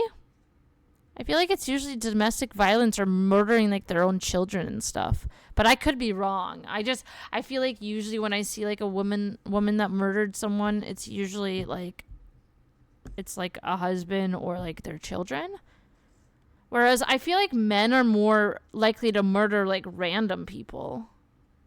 Or like, you know, but I could be very wrong. She was a Stephanie Lazarus, former LAPD detective. She was an LAPD detective? Oh my god. So this is going to be similar to Russell Williams that we just watched. Like she was highly trained. She shot ex-lover's new wife. I was going to say it's probably due to some like love triangle. Yeah, that's what I was thinking. It's not random. We all have that list of 2 to 3 in the back of our mind for who we got for if we snap. That is true. Okay. That's true. I'm just kidding. I would never kill somebody. It was sure, it was about, yeah. Usually it is. I feel like, it's always about, like, love triangles and stuff. So she shot and killed ex-lover's new wife and has parole denied again. Good. She's staying behind bars. This was just in February 2025. So her parole was once again denied. A former Los Angeles Police Department detective who admitted to shooting and killing her ex-lover's new wife denied parole for a second time on Wednesday. Good. Stephanie Lazarus, now 64, was sentenced to 27 years to life in a state prison back in 2012, 3 years after she was arrested, and more than 26 years after the murder happened in 1989. Wait, so she didn't get caught till 2012? Wait, 27 years in a state prison back in 2012, 3 years after she was arrested? She wasn't even arrested. Wow. Okay. Previously, a detective who worked with LAPD for 25 years, specifically as an art theft investigator, Lazarus was convicted for the murder of 29-year-old Sherry Rasmussen. Oh, she was an art theft investigator. Okay, so she wasn't like an actual LAPD out on the streets and shit. I saw a video like this, a girl kill another girl with her husband's weapon because she was flirting with him. Jesus. We all need to chill. Honestly, Ladies, just leave the man and move on. We don't care about who he marries in the future. Who the fuck cares? The director of nursing home, convicted for murder of 29-year-old Sherry Rasmussen, director of nursing home at Glendale Adventist Medical Center, who was wed to John Rutten, a man who she had confessed to being in love with to close relatives. They kill too fast. Really? Initially, detectives presumed Rasmussen's killing was a botched burglary attempt, and years of further investigation turned up constant dead ends. Lazarus confessed to the crime, but only in 2023 during her previous request for parole, which was initially granted. It was initially granted, but after Gavin Newsom expressed concerns, which included the fact that she evaded justice for more than 2 decades and did not appear to begin taking full accountability for the murder. Yeah. So she evaded justice for more than 2 decades. She wasn't caught for more than 2 decades. That's crazy. It makes me sick to this day that I took an oath to protect and serve people, and I took Sherry Rasmussen's life from her, a nurse. Lazarus said, according to a transcript from her 2023 parole hearing. All I could think about was getting out of there before the police showed up. Lazarus shot Rasmussen 3 times at the condominium she lived in with Rutten and Van Noy, whom she had married 3 months before she was killed. I will never, ever harm an individual like I did on February 24th, 1986, when I callously murdered, and heinously murdered Sherry Rasmussen, the transcript from Lazarus' hearing said. That's what they all fucking say. That's what they all fucking say. You did the crime. I'm sorry. You're gonna be doing the time. Prosecutors back in 2009 said that Lazarus killed Rasmussen in a jealous rage due to the fact that Rutten had dropped their previous relationship, which dated back to the time they were both in UCLA undergrads. Their relationship continued past college, including during the time that she had joined the police academy. Rutten was among the group of family members that requested the review board deny her parole request. Yeah, as he should. He said that she used police training to cover up the crime and that she is going to say whatever is necessary to get parole. Yeah, she's lying. I cannot accept that anything that she says is genuine, he said, noting how Rasmussen lost her life simply for knowing and loving him. That's exactly true. That's horrible. That's just, she murdered her out of jealousy. Like, she lost her life for no reason. During the most recent parole hearing, Commissioner Kevin Chappell said that she was found unsuitable for parole after determining that her testimony about the 1986 attack did not match up with the evidence used to convict her in 2012. He said that more of her DNA would have been found at the scene if the incident was in fact a fight, as she had testified. Instead, he said that you were the only one engaging in an extreme act of violence. Lazarus was arrested in 2009 after LAPD investigators matched it to DNA from a bite mark on Rasmussen's leg. A bite mark, which was pulled at the scene decades ago. Shortly after his daughter killed,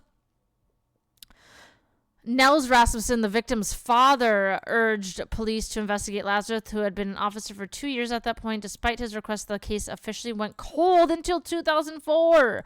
That poor father. That father wanted her investigated, and it went cold till 2004, when it was reopened by detectives who wanted to examine the bite mark tissue sample, which was stored in an evidence room freezer since 1986. Jesus. She said she was sorry that it took more than 20 years for her to be arrested, and that she was sorry she didn't plead guilty at the initial trial. Her last parole bid, which came in May of 2024, suffered a setback when the parole board offered a new hearing to determine if there was good cause to rescind the parole grant. LAPD Detective Greg Stearns, who helped finally bring her into custody after establishing her connection to Rutten, along with the prosecutors from the 2012 trial, Shannon Presby and Paul Nunes, were among those opposing her parole bid. Good. During the trial, they claim of her gun falling out of a fanny pack during her struggle with Rasmussen is just not credible. Bro, she said, "Oh, my gun just fell out of my fanny pack." You fucking dumbass. Hide what she did from every person in her life. Lazarus only retired from the LAPD following her arrest in 2009, which happened during the department's downtown Los Angeles headquarters. They were able to justify a cause for taking her into custody after following her in order to get a DNA sample, which they collected from a drink cup and straw she had thrown away in a trash can outside of Costco. Damn. W. Costco. You guys were a part of helping catch her. They matched the DNA to the previously tested sample from 2004, which determined the major profiles from a female. Thus, investigators turned their attention on women who might have reason to harm Rasmussen. According to the appellate court panel's ruling, Lazarus' DNA precisely matched the profile of the person who bit Rasmussen shortly after her death. A 2015 letter written by Associate Justice Nora Manella on behalf of the court panel said that the evidence of motive and the circumstantial evidence combined with the presence of appellant's DNA on a wound inflicted on the victim during her struggles with her assailant provided convincing evidence of her guilt. Lazarus is again eligible to parole in 2028, but is eligible to file a petition for an earlier hearing should there be a change in circumstances. Fuck. So in 2028, guys, she is up for parole again. Which, I'm sorry, guys. Why are murderers even up for parole in the first place? I feel like that's a pretty broken justice system. All right, here we go. This one's only 25 minutes. The interrogation of Stephanie Lazarus. I wonder how long was her interrogation. Stephanie Lazarus interrogation. How long was that shit? How long was this? Interrogation length. I can't find any information about it. The full length. Oh, it's on Apple Podcasts. The full length. How long is it? I just want to know how long it was. Oh, it's only an hour. An hour and 12 minutes? That's a short interrogation. And advise them on a case involving She cracked under pressure real quick, guys, and she's an LAPD officer. Stolen art. Knowing they were dealing with one of their own, they rehearsed and prepared for the interview more than anything they had done before. Oh, so they knew going into this. They're like, oh my gosh, this is one of our officers. So they had to prepare ahead of time because she's trained. The plan of attack was to keep the conversation as casual as possible for as long as possible, and carefully waited for the key moments to initiate the confrontation. Stephanie, I don't know if you know my partner. Hey, great. Hi. Stuart, nice to Yeah, meet see you. you guys. How's it going? Good. Milling around. Did she know that she was being interrogated, or they probably were like, oh, let's just have a meeting? Have a seat. There she I don't want is. to talk about this in the squadron because I don't know who people are listening. true. And if we go to my side, everybody's Yeah. always wondering what everybody Oh, else yeah, is sure, no doing. problem. Okay.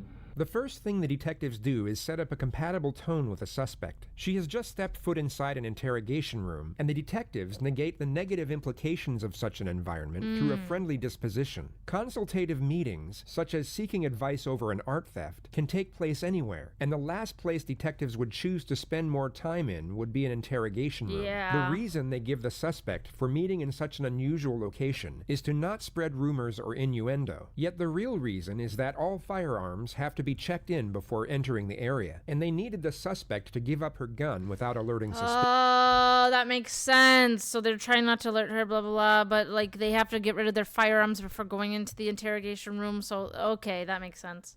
Okay. But like we're talking about being busy and stuff. We've been. I want to see her face. All I see is her shoulder. I want to look into her eyes To see as far as and see her crack under the pressure. Do you know John Rutan? Try and imagine for one moment that you savagely murdered a love John rival in a Rutan. jealous rage. Over 2 decades had passed since the act. Then all of a sudden, you're brought to an interrogation Yeah, room holy and sat shit. directly opposite 2 senior investigators who bring up the name of the man you committed first-degree homicide for. Damn. John Rutten? Rutan. The Rutten. investigators already knew how to say John Rutten's name correctly. The mispronunciation was a simple strategy to see how the suspect would react. Oh, that was a strategy. So they purposely said his last name wrong to see if she'd correct them, and she did. So she's fucking stupid. Aside the element of the murder, John Rutten was the second longest relationship in Stephanie's life, and a psychiatrist later stated that this pause was 4 times as long as it should have been. She was already being deceptive by acting as if she hadn't thought about that name for so long, giving reason for her prolonged reflection, when in reality, the name John Rutten was engraved in her memory, and even when slightly mispronounced, it would have most likely taken milliseconds for her to realize exactly who the detectives were referring Well, to. obviously. I went to school with him. You did? Yeah. How long did you know him? Gosh, I went to school in, let's see, went to UCLA in 1978 I started, and, met him. She's not disclosing that they, like, dated. She's just saying, oh, we went to school together. School at the dorms. Mm-hmm. She says she met him in the dorms, yet left out the fact that they had dated for That's 4 what years and that's went what on I'm numerous saying. holidays together. Even 4 though she years? wasn't asked directly, a truthful subject would most often volunteer this information They without dated for having 4 to be pressed years? for it. Were you guys friends, close friends? Yeah, we're very close friends. I mean, what's this all Yeah, very close friends.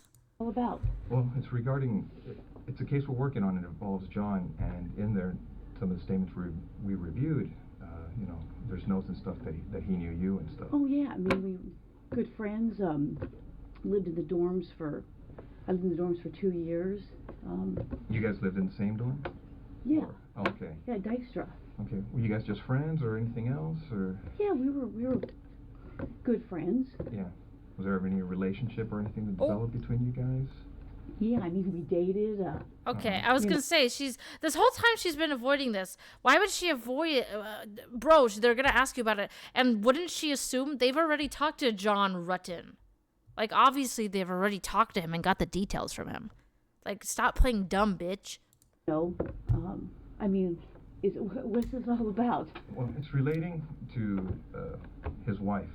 It's unfortunate that Stephanie's face wasn't captured at this Yeah. moment, because she would have no doubt been immediately struck by the psychological reaction known as fight or flight. Her brain would have just triggered the influx of a specific cocktail of hormones. Who the fuck set up this camera angle?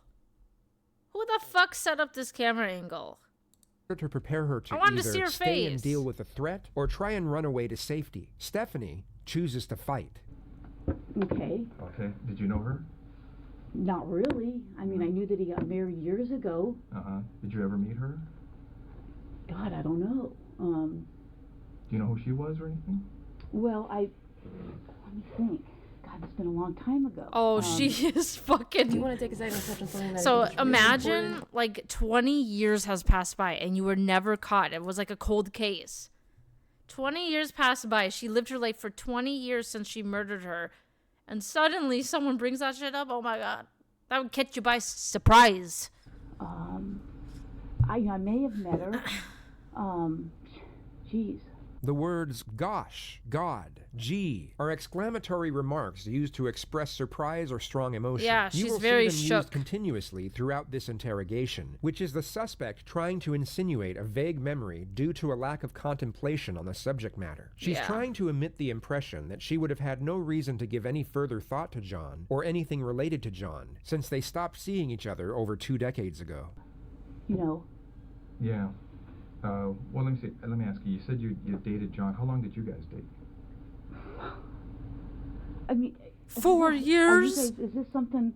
As we know, Stephanie is a cop and has been for 25 years. She will be wise to the fact that acting oblivious to the unusual development of the situation will be a glaring red flag in the eyes of the investigators. Yeah, what the fuck? It's been shown time and again on this channel. Guilty suspects will often try and act naive to a blatant confrontation Yep. as a means to avoiding it altogether, whereas truthful subjects will address the confrontation and either refute it or, if it's subtle, want immediate clarification and transparency as to what was being insinuated. Yeah. I mean, you said I was going to interview somebody about art and how Well, you guys are... Here's I mean... Stephanie, here's the situation. It's Heavy basically, breathing. We Guys, this is the most obvious interrogation we've watched yet.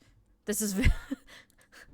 This is we very knew obvious. when we saw this in this chrono that maybe there was some relationship there. That's what the chrono seemed to indicate. The detective now subtly avoids the question altogether, Oh, but look at instead her offers a face. deceptively reassuring response to the suspect. He makes a very sharp switch from the investigative subject matter to the previous topic of workplace rumors. He brings her focus back to the false perception of them being on her side. Stephanie had just asked what was going on, and now he essentially replies with, "We are your friends. We're doing you a favor." And we didn't want to come up to you at your desk and ask those kinds of questions or do anything. You know how up there people can see what's going on if you go into an interview room or people are in there getting that's supplies. okay, I mean... So we wanted to afford you some privacy, some confidentiality to talk about this, because we thought it might be, something, you're married to someone else, obviously, and so forth, and she's that you may married. not want to, talk about these things Oh, in that setting where shit. someone, we don't want the rumor mill or gossip or any of that kind of stuff I to mean, start. that's fine. I mean, So we did this just as a means to try and speak to you in just Okay, I a mean, I confidential just- place where where your business is Gosh, out there she's for so other people obvious. and, Well, I your mean, division and yeah. all She's that. so Whether it flustered. be shock or the total reluctance to accept the situation at hand, Stephanie warily accepts the reassuring response without further inquiry into her initial challenge. She instead falls back into her agenda of having a foggy memory with regard to the incriminating contents. God, that's been a million years ago. I mean, what year is it now? 2009? I mean, I graduated in 82. 82, yeah. She's playing We dumb. dated. I dated other guys. I'm sure he dated other girls. Look at her eyes. Roughly, how long would you say you guys dated? She's like this. I couldn't even say. I mean, Notice how she now goes on to over-explain things that don't require This is her face the whole time. That's what she'd be looking like. an explanation and weren't even inquired about. It's a clear-cut indication of hyperarousal and a derivative of TMT, also Hyperarousal. known as terror management theory. Teenage Mutant Ninja Turtles. Terror management theory. Ooh, we've unlocked a new theory, guys. The suspect will go off on unrelated tangents as means for gaining momentary relief. Going into Okay. detail about trivial things affords her a brief escape from the terrifying reality eventuating before her. This is a Okay. very common occurrence in interrogations where the suspect is facing serious charges, and psychiatrists believe it to be a subconscious coping mechanism. I started school there in 78. I started UCLA. How long did you date John for? Okay, she's gonna go on a long talk here, I bet. I graduated in 82.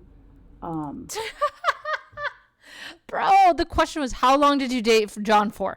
I graduated in 82, yada, yada, yada. Bro, that's not the fucking question. How long did you date him for? I don't even remember what year he graduated. If it was This has nothing a to year do or with the two question. before How long did you date him for? me. Okay. I think he was a little bit older than I was. I mean, I can't remember if he was. This born- has nothing to was do I with the born in question. 60? So she's avoiding the question because she know it's incriminating. She dated him for 4 fucking years, so she was pretty close to him. 1960. I don't know if he was born in 58 or 59. I mean, I knew his parents. I knew his sister. His brother went to Northridge. How long did you date him, for crying out loud? His sister had spent the night at my house before. Obviously, And does she not realize they probably already talked to John Rutten, right? If he was still alive at this point, right? They probably already talked to him. They probably already know the answer. at his house before. He probably spent the night at my house before. Probably. He's probably spent the night at my house. Bro, you were together for years. What do you mean? How crazy would it be if police found the dead body in Audrey's trunk while she was streaming true crime stuff? Bro, I don't have one of those trunks that closes, though. I have a hatchback. You can see, like, I would never obviously murder someone, but, like, I could never put a body in my trunk. You could see it because my hatchback has a window in it. I don't have a trunk. Well, correct me if I'm wrong, because from what you're telling me, is you guys dated while you were in college together, right? Yeah, and probably after college. And probably after college. What do you mean probably? You guys, as much as you hate thinking about your exes, you know exactly when you dated them, okay? That's not just something you forget, especially if you dated them for years. I can't. Jeez. Even if it was 20 years ago, you're gonna remember that. My mom, for example, remembers all of her past relationships. When I met Like my whenever I've talked to her about her dating history. Like she knows that all. Nobody forgets that shit. husband, I met my husband in. Oh my gosh, and she's married. That poor husband. That poor husband. Oh my god. Let's see. I was teaching DARE because I met Scott when I was teaching DARE up in Oregon. But we had long stopped, dating before that. So you haven't Her eyes are crazy. We had long stopped dating before I was teaching DARE. Why does she talk like for that? a long time. Oh, I think I haven't talked to him in a long time. I couldn't even tell you when the last time I talked to him. I met Scott, I'm thinking in 92 maybe. She still never answered the question of how long they dated. Like, people that are innocent, they would just be like, oh, 4 years. We dated for 4 years. April of 92. It was Scott being your husband. Yeah, I'm trying to think. I was teaching DARE. Let's see. You've said that 1,000 times. You were teaching DARE. We get it. In 1996. I think I met Scott in 92. Prior to that, I couldn't tell you how long I had talked to John prior to that. But since you met your husband, Scott, you hadn't talked to him? I mean, he may have called me once or twice before we got married. Right. You know, geez, I moved to Simi in Why's she doing that? 1994 because I lost my house in the earthquake. Oh, really?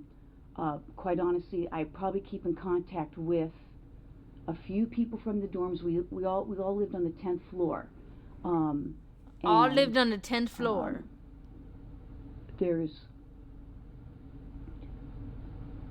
about 3 or 4 people I keep in contact with. There's probably like 6 or 8 of us that were all really close. Or 6, 7. People? Oh, geez. Diana Basta. People I still keep. I haven't been in contact with her in a long time. I mean, what's this all about? I mean. Well, let me ask you. The suspect challenges the detectives for the second time, and once again the question is avoided, but this time in a more confrontational manner, as the topic is maintained with no reassurance afforded. The detectives are ramping up the pressure in a very subtle yet highly effective manner. What is the relationship between you and John? You know, it was kind of a weird relationship. I mean, we God dated, damn! She gives these roundabout answers. She's completely not answering the questions. I can't say that he was my boyfriend. I don't know that he would consider me his girlfriend. We dated. They dated for 4 years. We did things. I played sports in college. He played basketball. His brother played basketball. We just, you know, it just. What does playing basketball have to do with the question? Oh my God. It didn't work out. I mean, I don't know what to tell you. It was like I went out with other guys. This interrogation is crazy. This one's crazy. This is the worst one we've seen so far. You guys split, this one's worse than Chris Watts and Colonel Russell Williams. This one's worse. Or kind of. This is the worst one. I mean, is it friendly, not friendly? No, I don't think it was not friendly. I mean, we were friendly. I know that we went to Hawaii at one point. Yeah. You went to Hawaii with him, but you don't remember how long you dated? I mean, you know. And you were saying that it's 2009 now. Had you ever met his wife? I may have. Do you remember her name or anything, or? She knows her name. Or what she did for a living, or where she worked, or anything about her? The suspect was just asked 3 consecutive questions relating to the victim. She was supposedly in a reflective state during all 3 of the questions, yet her facial expression completely changed for the 3rd one. This is because she was pretending to be in a state of reflection for the first 2 questions, as she already knew the answers, whereas for the 3rd question, she actually was in a state of reflection and was genuinely searching her memory for the correct response. Had you ever met his wife? I may have. Do you know? Okay, so she knows the answer to that one. Yes, she has met the wife. Her name or anything, or? Yes, she knows her name, but the last question she doesn't remember for real. Where does she work? Right? The 3rd question is about to be posed, and her focus is about to switch from pretending to be thinking to actually thinking. Or what she did for a living, or what she did for a living. Oh my anything gosh, about you can really see the shift in her thinking. She's actually thinking now. her? Well, I think she. You could see a actual quick change in her face. I think she was a nurse. Man, I can't remember how he said he met her. Yeah, I mean, I mean, it's been so long ago. Well, let me ask you, did you go to their wedding, you know? No, I didn't go to their wedding. No, did not go to their wedding. I couldn't even tell you what year he got married. I mean, you know, it's been a million years ago. You know, again, I mean, what? you know, I don't understand why you're talking about some guy I dated a million years ago. Well, do you know what happened to his wife? Yeah, I know she got killed. You wouldn't need to be an expert in body language to recognize the unmitigated terror emanating from the suspect's face at this moment. She had just verbalized the victim's The eyes never lie. That's what I always say. The eyes never lie. tragic demise for the first time in most likely over 2 decades. What did you hear about that? I saw a poster at work. I'm sure I spoke to him about it. I think I spoke to another friend of his about it. And how did you first learn about that? Jeez. Gosh, her body language is so overly excessive. It just incriminates her so much. Oh my God. I heard it at work. I think at one point there may have been a She's so flyer or uncomfortable. something. I know a good friend of his. Were you on the job back then when that happened? Yeah, I think so. Yeah, I'm sure I was on the job. That's why I would have heard about it with the flyer. He had a good friend, Mike Boldrick,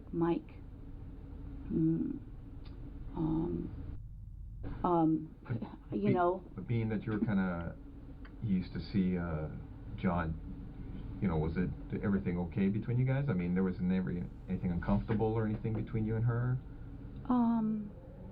8 separate witnesses testified that Stephanie had confronted Sherry at the hospital she worked at, while the 2 of them were reportedly in an intimate relationship with John. The confrontation was said to have been highly aggressive, and Stephanie had to be escorted off the premises by security. Reports stated that Stephanie was by far the more combative, and even made threats against Sherry's life. Oh my God. You know, I don't know. I mean, it's been so many years. I mean, uncomfortable. I mean,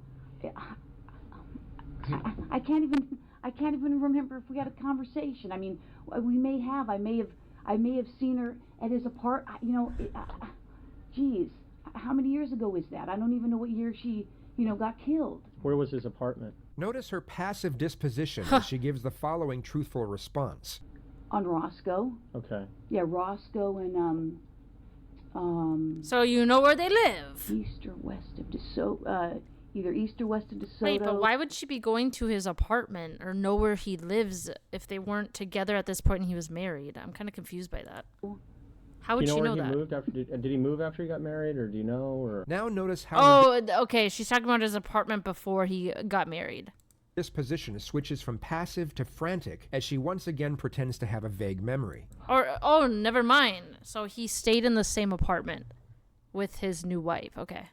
So she knew where they lived. Oh, I'm sure he did. Did you know where he was living, or somewhere in the valley? Did you ever visit him and his wife? No. No, never went out to, get together, dinners, anything of that nature? No. Like I said, his sister used to come over. His sister had come to my place. I knew his brother because his brother played basketball at Northridge. In fact, I was just coming across some pictures that I had just scanned from.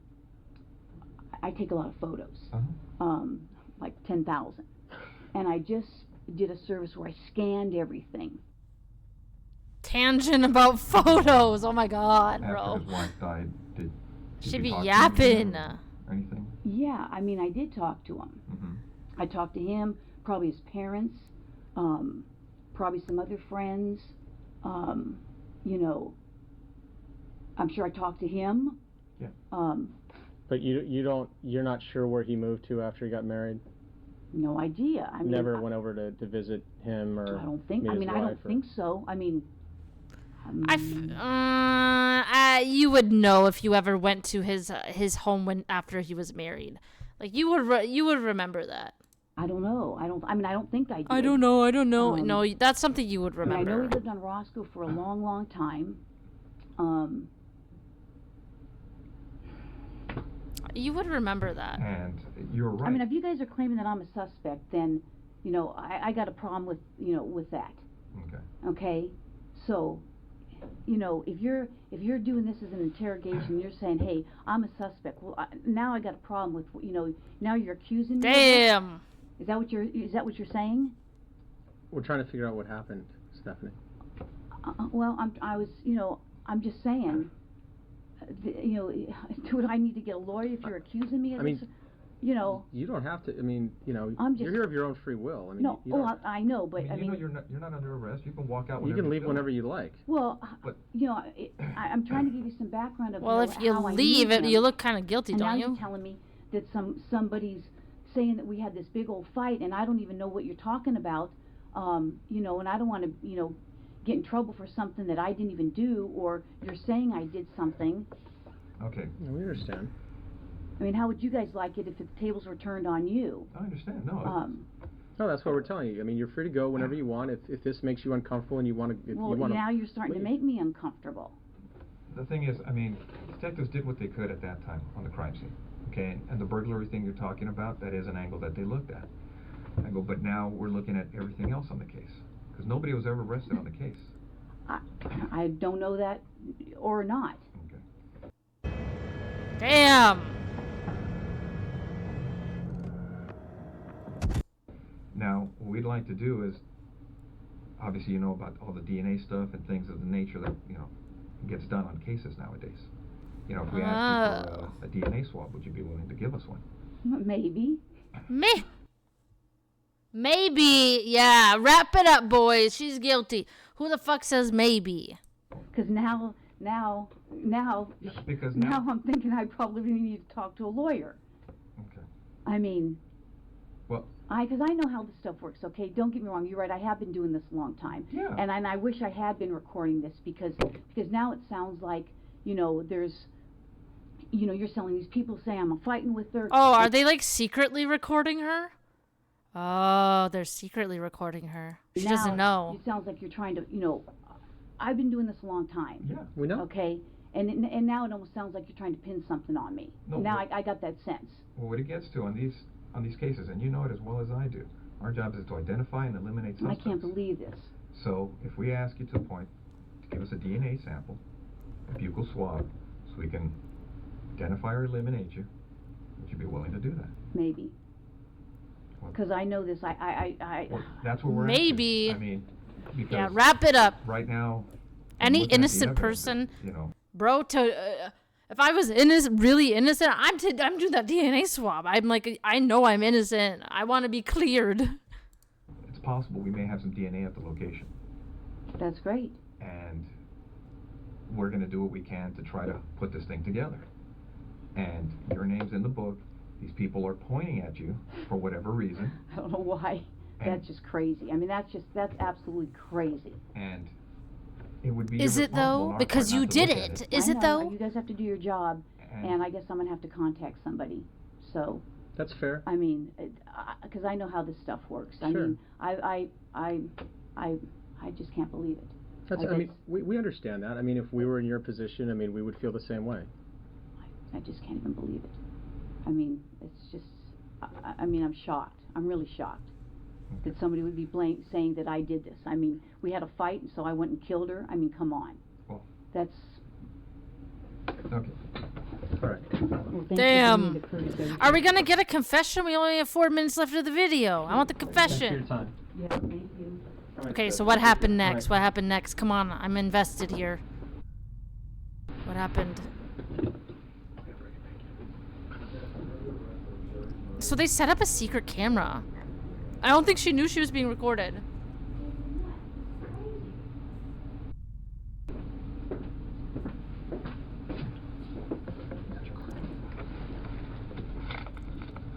This is absolutely crazy. Gosh, this looks like it was filmed on a fucking potato.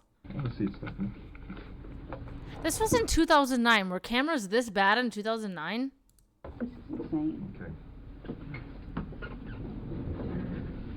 Looks like a fucking potato. Give me 1 second. Oh wait, she came back. Why did she come back? Okay. Stephanie, you know you have the right to remain silent. Do you understand? Yes. Anything you say may be used against you in court. Do you understand? Yes. You have the right to the presence of an attorney before and during any questioning. Do you understand? Yes. If you cannot afford an attorney, one will be appointed for you. It's like all those Marvel trailers for Doomsday kept getting leaked on potato phones. Before any questioning if you want. Do you understand? Yes. Do you want to talk to us right now? No. Wait, so they're arresting her? Crazy. So they had enough evidence against her to arrest her? I'm like in shock. I'm totally in shock. This afternoon, we are back on the record in People versus... Oh, so she never confessed in the interrogation. She remained silent and went to trial.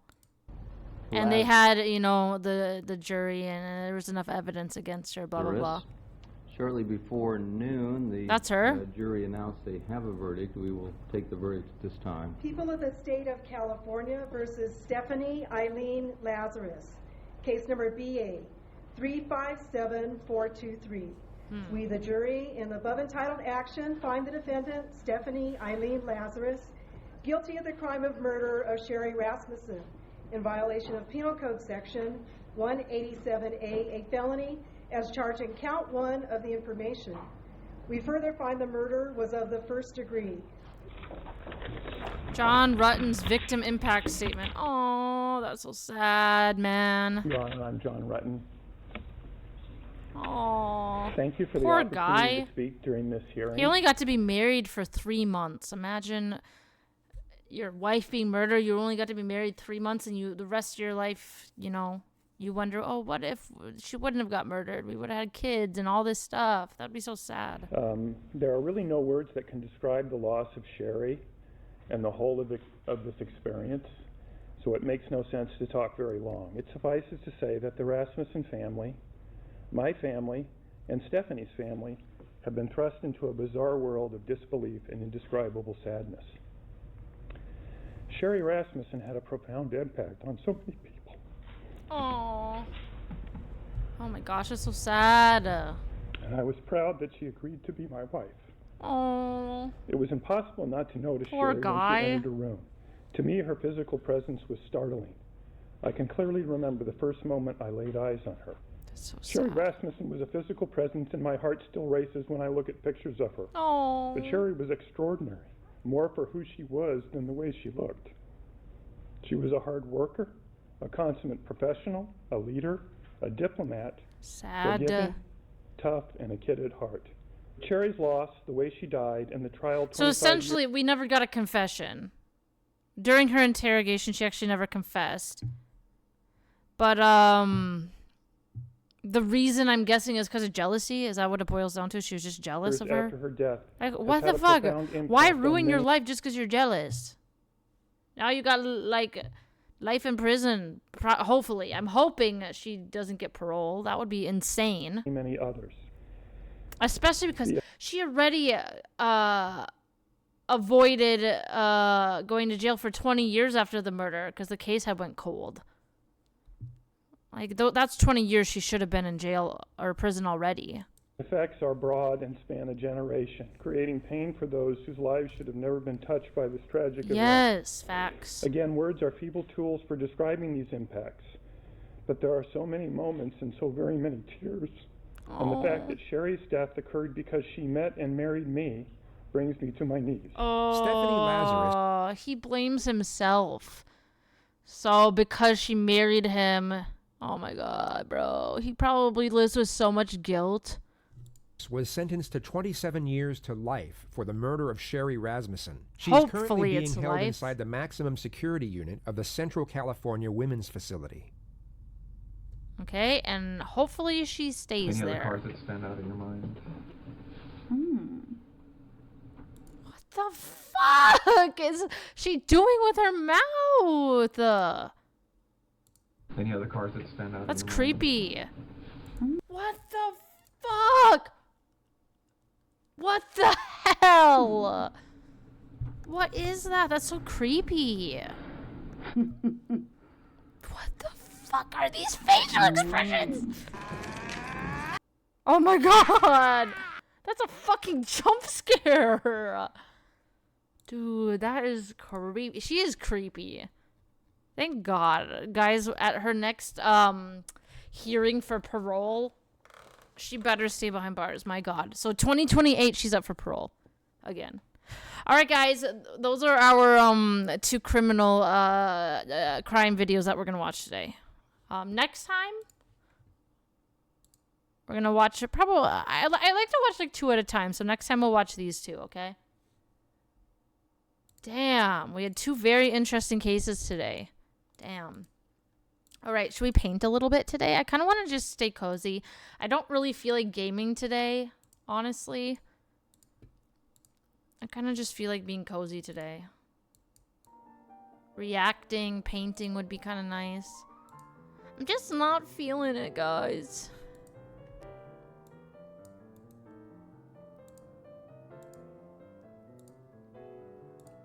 Hold on.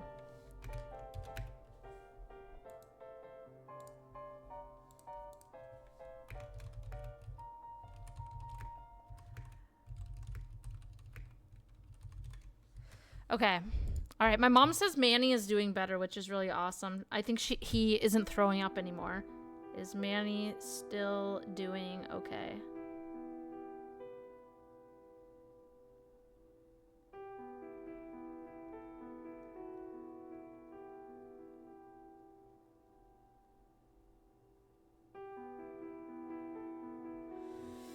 Okay, I'm gonna go get my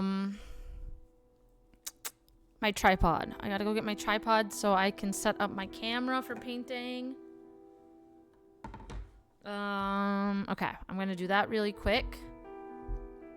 And then we will paint. We'll probably try to paint another cherry. I'm surprised, honestly, how long. It's kind of crazy how long it takes to paint those fucking cherries. Like the other day when we painted, we painted for 2 hours. We painted for 2 hours and that's as far as we got. Honestly, guys, it doesn't look so bad, does it? It doesn't look bad. I'm not mad at it. I like the cherries more than the lemon. The lemon was kind of ugly. The cherry is not as bad. Okay. Hold on. Just kind of getting things set up.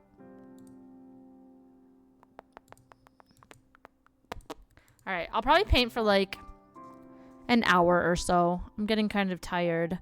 I honestly got really shit sleep last night. That was sucky. Got really shit sleep. I really want to take a nap or something. Alright, hold on. Alright, we're going to continue painting. I'm going to turn the Stardew Valley music.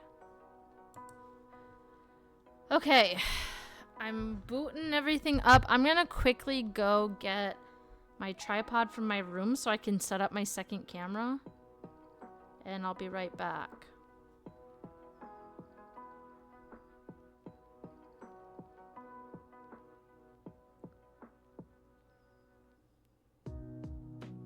I want to try to paint this cherry today. And then maybe we'll do one more stream of this painting. Because it'll probably take me over an hour to finish this. These cherries take forever. And then the next time we'll do like the reflection in the background maybe. So I'm hoping we can finish this painting this next week. That would be pretty lit.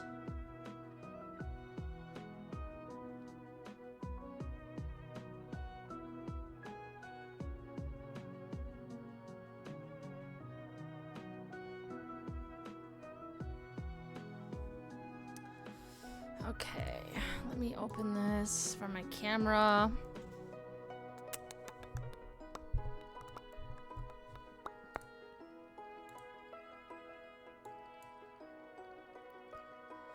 Okay, hold on. I'm gonna go get my tripod and I'm gonna set up my painting table. Guys, look at, I'm wearing a matching set today. Is it drippy? It's comfy.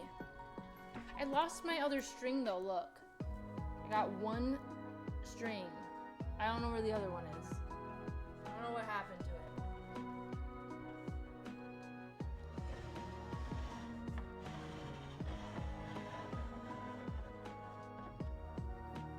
Okay, I also need a cup of water.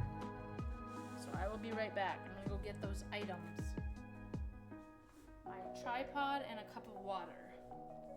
For the paint.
my drinking water, because I'm not gonna drink no paint water.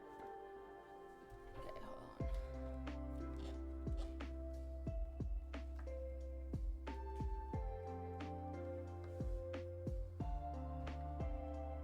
on. Okay.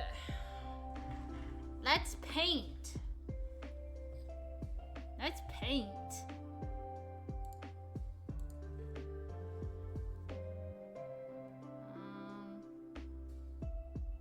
Um.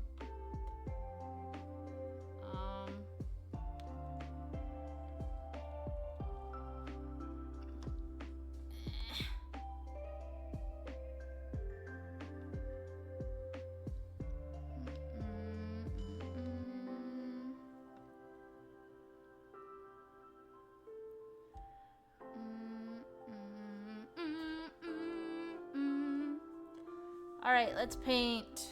Let's paint. Gosh, these cherries are so detailed. This is gonna take me forever to finish this. Okay.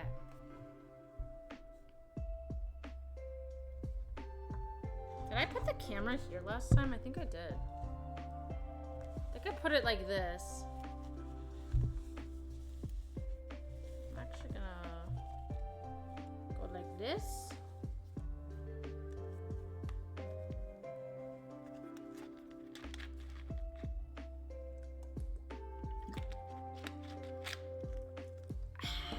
All right, let's paint. Let's paint. Okay, what number should we start with today? Oh my gosh, this is gonna take forever to finish this fucking cherry. Or this one's less detailed. Should I just do this cherry down here today? Because I probably want to get off in the next hour or so. And this one looks like it would take forever. So maybe we do this cherry today. I'm gonna do this one. All right, we're doing the reflection. Okay, I'm gonna start with number 12 because there's a big number 12 there. Big number 12. Big number 12. But what if I run out of number 12? Look it. I'm almost out and it's like all dried up and crusty. What am I supposed to do about that? I guess if I run out of a color, should I just substitute it with another color? Guess. I don't know what else to do. This color is dry as fuck. For some reason, the paint for this one is so dry. The lemon painting, the paint was not dry like this. So I don't really know why it's like this. This paintbrush is also just really bad. Maybe I should go get a different one. The bristles are kind of shit.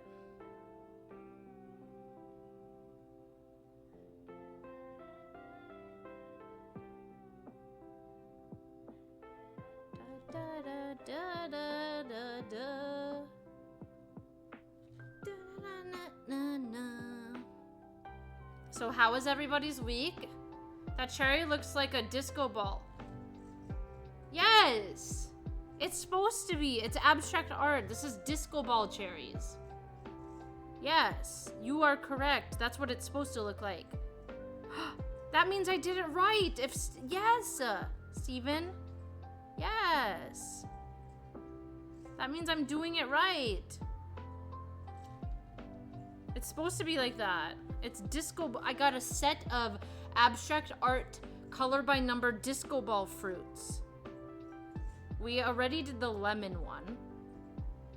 Now we're doing the cherries. This paint is so dry. So dry. I just fucked up.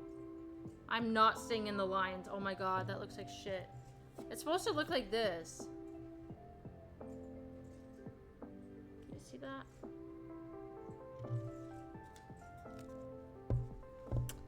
Dun-dun-dun-dun-dun-dun. Dude. This paint is dry as fuck.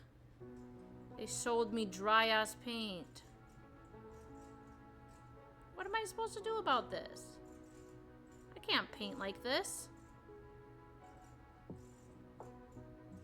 How was your guys' week? That really beautiful. Didn't know you were doing art. Oh, yeah, I freehanding this. It's totally not a paint by numbers. But thank you. Yeah, I like to do art. I'm trying to become a world-renowned artist.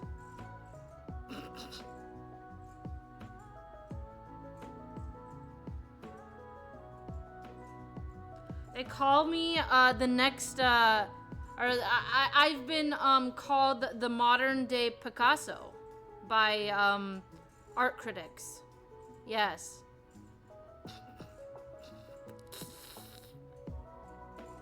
Ah yes, the modern day Picasso. Right before your very eyes. Picardy. I'm Picardy.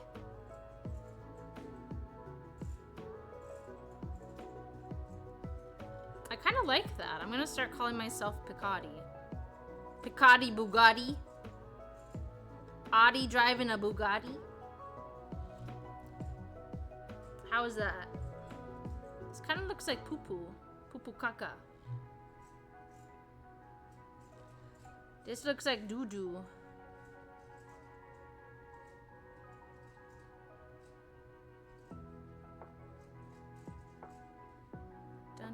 Anything new happen in your guys' lives this week? Anything amazing? Any good news? I want to hear some good news. There's been so much bad news. I find more Van Gogh quantities in you. Do not try to cut off your ear. Bro, are you fucking serious right now? Did you really fucking just compare me to Van Gogh? Vincent Van Gogh.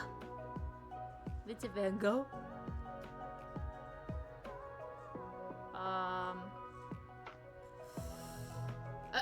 I was with a guy today who actually owned Bugatti, no joke. Damn. You got motion like that? You got motion like that? Hey, can I call you Poop? To shorten your name, can I just call you Poop? That's kind of a funny nickname. Or what do you want to be called in this community? What would you like us to call you? Sure? Alright. Hi, Poop. That's such a funny little nickname. Wait, I don't see any more number 12s. Wait. Am I dumb? That says 10. That's a number 10. That's a number 9. A number 1. A number 1. Some of these numbers are so small that I literally cannot see shit. Well, I think that's the only 12. Alright, that's the only 12 for that one. I'm just gonna do this cherry today because it'll take long enough. It'll probably take us over an hour. I have like 10 nicknames. You can call me what you like. What are your nicknames? What's your favorite nickname you guys have been called in your life? I mean, I guess mine is easy. My nickname was Audrey as a child. So, I mean, it's a pretty easy question for me. All right, we're gonna do number 11, pink. Light pink. Peppa Pig pink. Peppa Pink. Peppa the pig.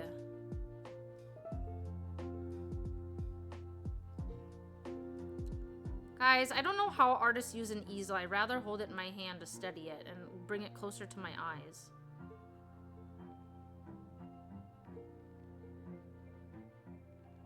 I think the colors will be lighter down here because it's supposed to look like a reflection.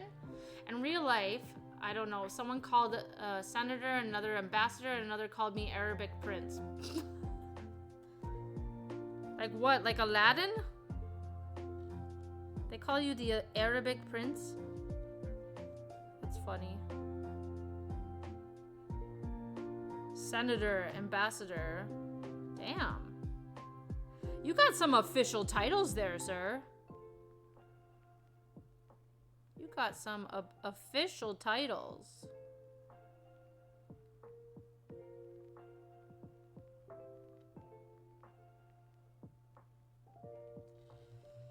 Yeah, just because of the connection I have in the Middle East. Oh, really? That's pretty cool. What country in the Middle East are you from or affiliated with? Whereabouts in the Middle East? There's a lot of number 11s, so I gotta keep this pink out for a while. Of course it's exaggerated, don't worry. No, it's okay. I pick up what you're laying down. I pick up what you're laying down.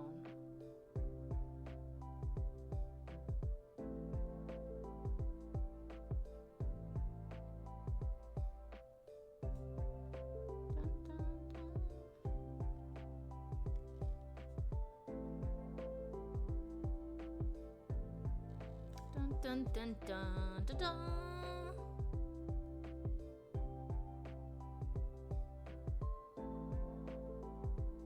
Guys, I hope I can go back to school on Monday. Oh my god. I really fucking hope so. But I don't think so. I think we're gonna be out of school this whole week. Damn. Guys, I can't even begin to tell you how hard it is to teach on Zoom. I tried my best on Friday. It was so bad. Teaching on Zoom is not my forte. It's so hard to get kids to focus on Zoom. I'm not in Middle East, but mostly affiliated to Saudi Arabia and Qatar, then Kuwait, United Arab Emirates, and a little bit of Bahrain and Oman. Damn, so a lot of places over there. That's a lot of places. You're just affiliated.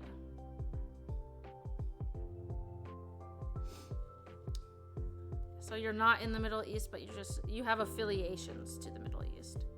That makes sense.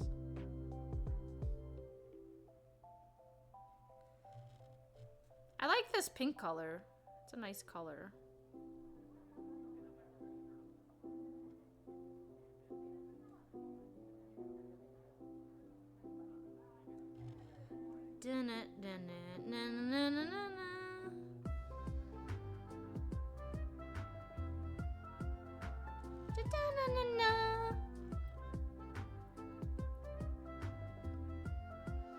Holy shit, this is a big number 11 right here. This is like the whole fucking cherry.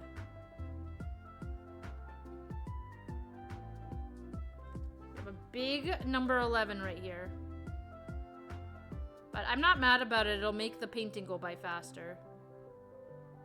I don't like the little sections. They're so hard to see with my eyeballs. This is a big section. It even goes through here. And then back up to here. Oh my. This is big. Big.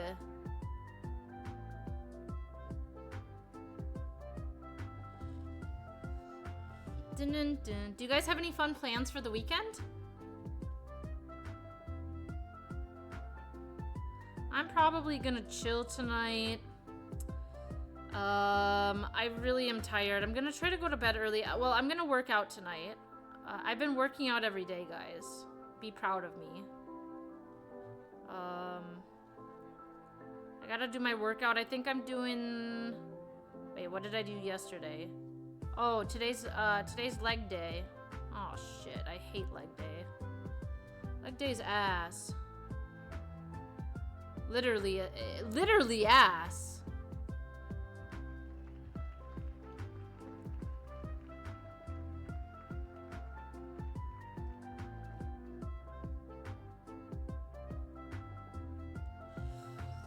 Dun, dun. I just have to do a morning car meet tomorrow in the morning. Oh, you do car meets? Nice. Do you have any cool cars? What kind of cars you got? You're a car guy.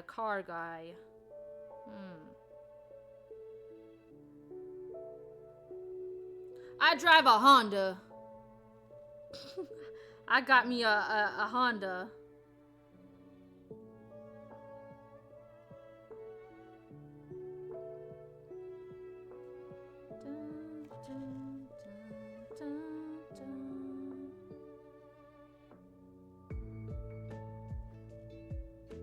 I got some good strokes here.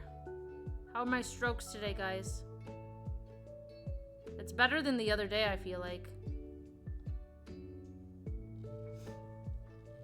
Yeah, I'm a huge car fan. I don't have any cars. Oh, but that's okay.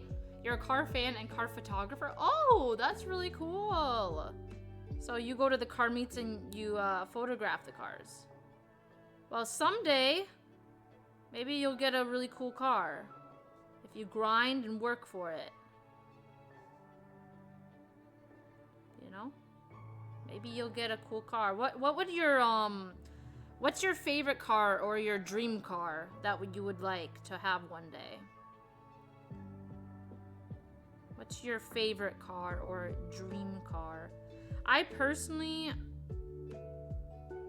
honestly don't need anything crazy, but I kind of want a Mercedes one day.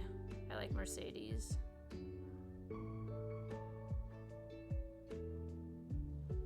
People are being really loud in the hallway.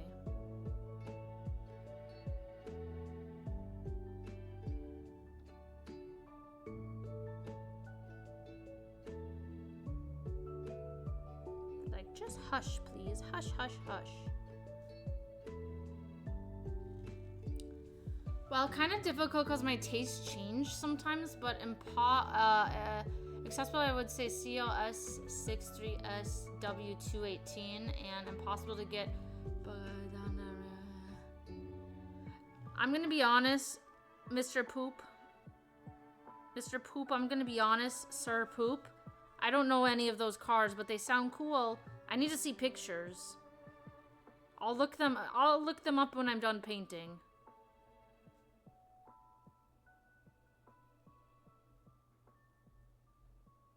But I hope you have a good time at your car meet. You should join my Discord and post some pictures that you take. I want to see your car pictures.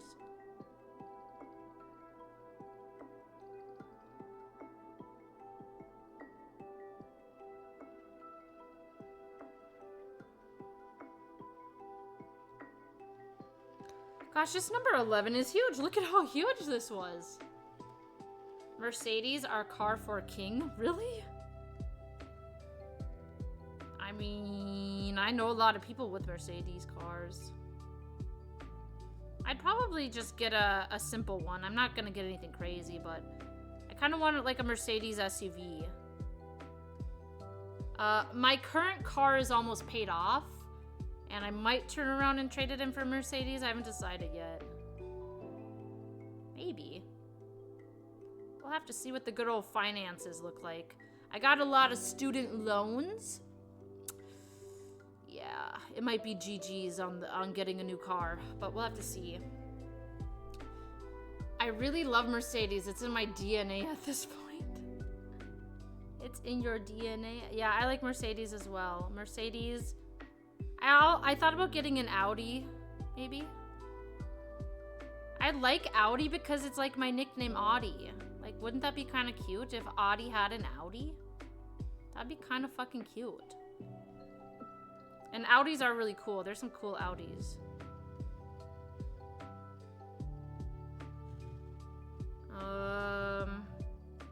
Manny's doing better, guys. Manny, my mom said Manny's not throwing up. So my mom's taking care of Manny right now because she's home right now. So she's been taking care of him this week. All right. Still painting this number 11. My God. This number 11 is huge. This whole thing is fucking pink.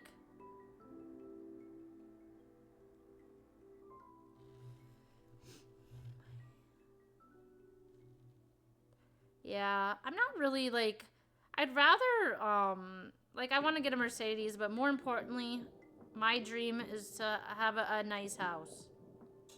I want a house. I don't really care about cars as much, but for me, I want a nice house out in the country. I want chickens, and I just want a vibe out in the country, in the countryside. But I gotta pay off my student loans first. I don't want to pay that shit. I don't want to pay that shit.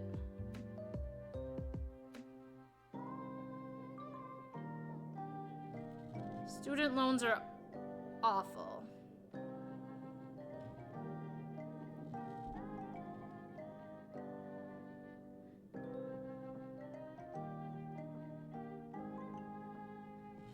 There we go. House is always first. Yeah, I gotta, well, first, for me, what comes first is student loans. I gotta pay those off. I have, 60,000 in student loans about. Fun times.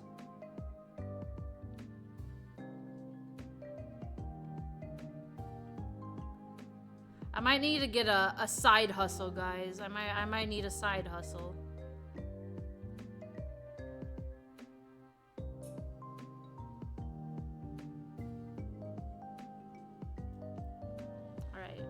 There's a big number 11 down here.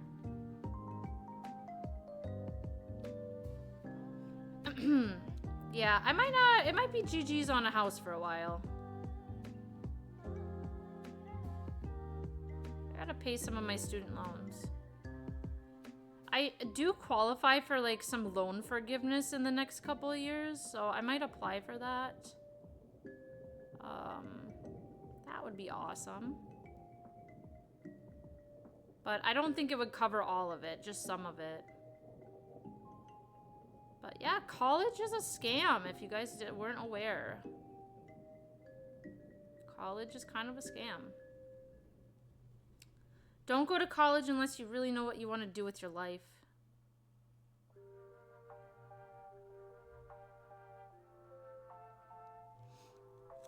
Because I went to college and I still don't like my job, so you know, it's... Yeah.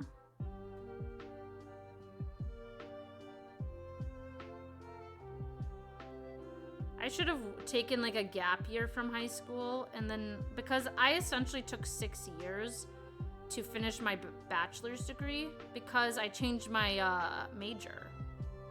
I should have taken a gap year before so I really knew what I wanted to do, so it wouldn't have taken me 6 years because I changed my major like twice. But it is what it is. It is what it is. It happened how it happened, and here we are.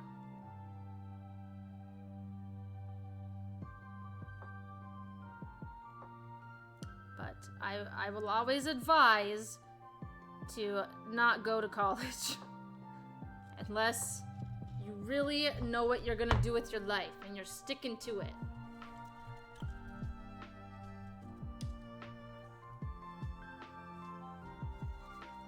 Or if you have rich parents, that would be another reason. Look at guys, I need to get active. After stream, I'm gonna go work out and get active. All right, number 10. Can't open number 10.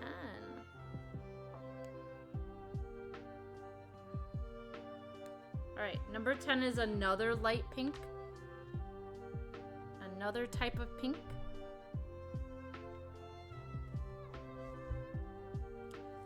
Another type of pink. There's a big chunk of it right here that I'm gonna paint. Gosh, these cherries down here do not take as long. The ones up here, these ones, look at how much more detailed they are. The one down here, much easier. And the spots are bigger, so it's easier to paint.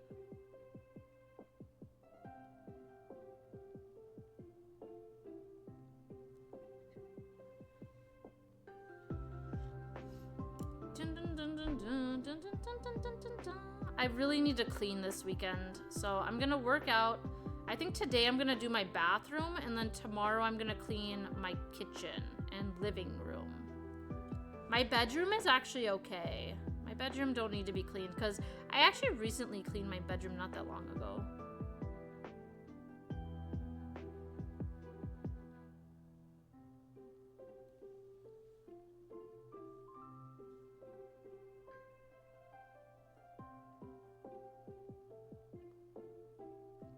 So that's gonna be most of my weekend.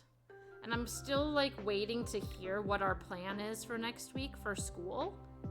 I hope they tell us sooner rather than later so we can plan for it. Honestly. I feel like last night the situation in Minneapolis got pretty bad. So I have a feeling that we're still probably going to be out of school for a few days. The Minneapolis school is actually closed through Tuesday, I think, right? As of right now, it's through Tuesday. They keep extending it, you know, as the situations escalate. Yeah, so that means my school will likely be closed. Because, you know, we're pretty much right where Minneapolis is. So, I'm waiting to hear about that, and then I gotta, like, do my planning from there. This is a small number 10 right here. And another one. Another one, another one. Another one. Yeah. I just hope that my students are staying safe. I know that they're really scared. And a lot of my students live in Minneapolis, so it just terrifies me. Freaks me out, man. But it's not even just about Minneapolis anymore. Like, ICE is in many cities now. It's not just Minneapolis. They've moved north as well. They're like up in my hometown up north. So it's just... It sucks, man. It really sucks.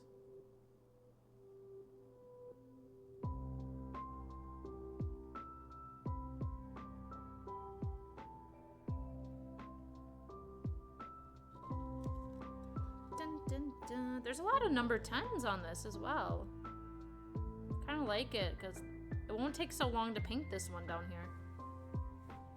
Alright, there's a big number 10 down here. I'm gonna try to paint this the best of my ability.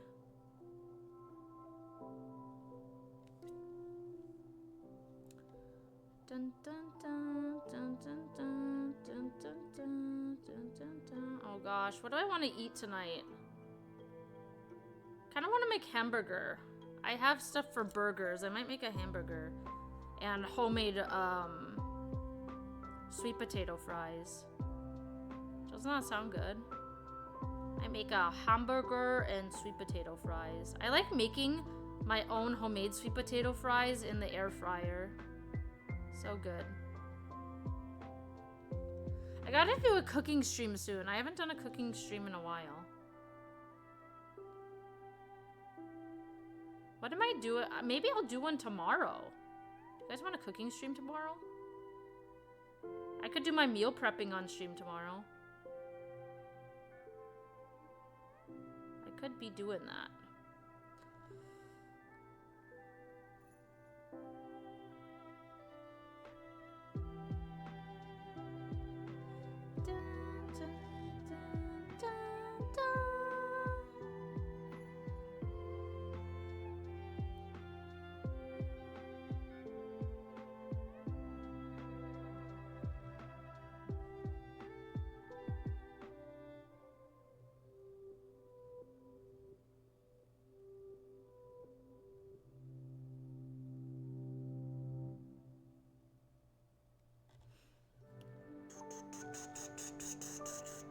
I don't know what I want to make for meal preps this week. Oh, it's always so hard, like, coming up with a fucking idea. Because I feel like I'm sick of a lot of, like, my usual meal preps, like salads, and I'm so sick of all of that. But I can't think of anything different that I would want to make. That's just the thing. Don't know.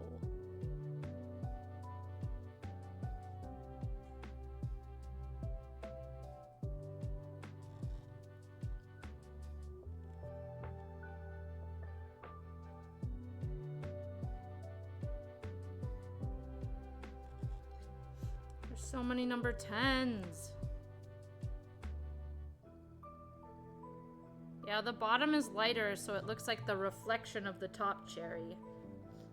It's not as bright, vibrant, it's more dull.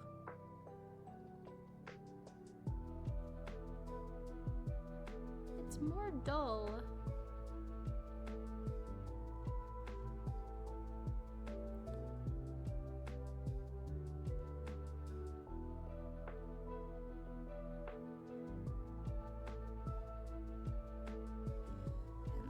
This one up here, it's very pink. This cherry, the reflection is very pink.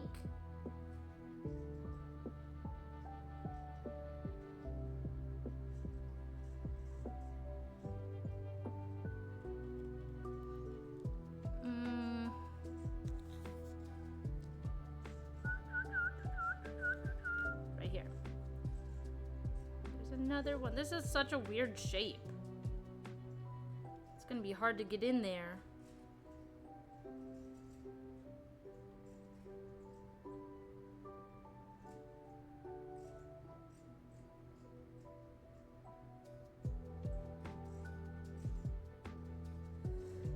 Right.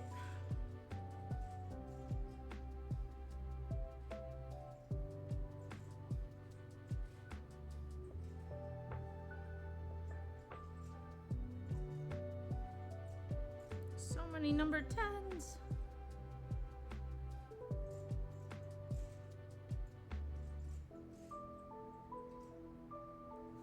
How's it looking?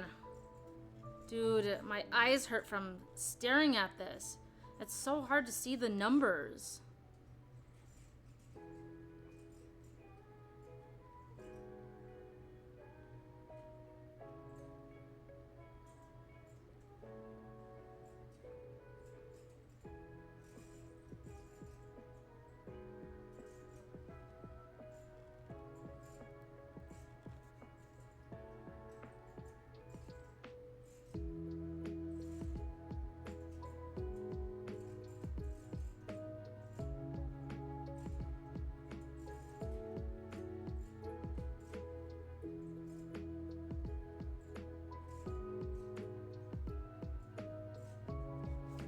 Alright, I think that's all the number 10s that I see.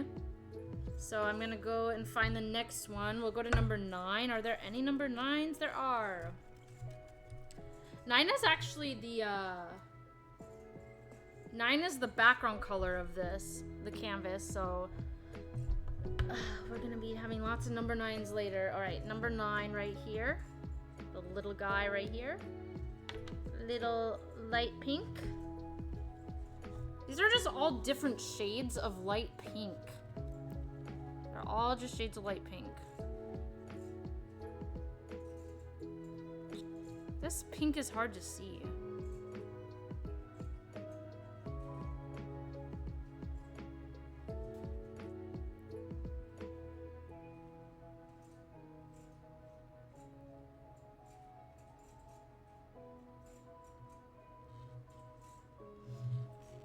This one's an extremely light pink. It's like transparent.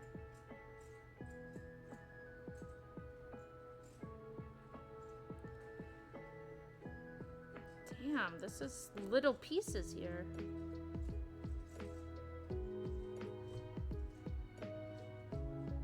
Little number 9s.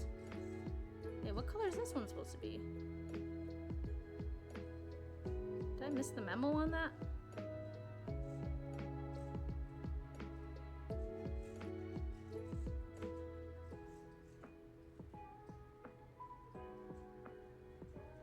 Oh, it's supposed to be 9. There's a little pathway that I accidentally covered.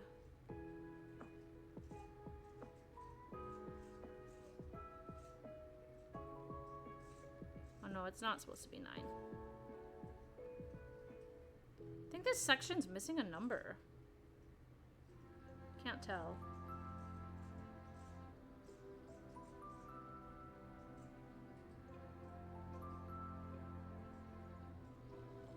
Alright. This one's also number 9. Number 9!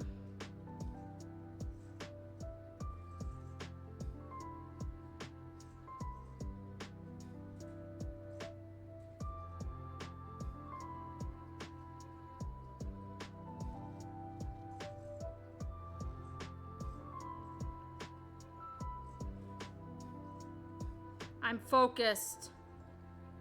I'm so sorry. I can't yap right now. I'm lasered. I'm focused.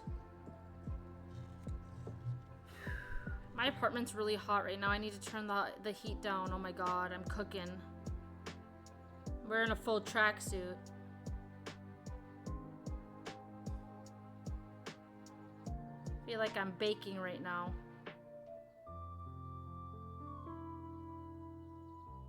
I'm a cooking. Alright, I need number 9 here. Number 9, number 9.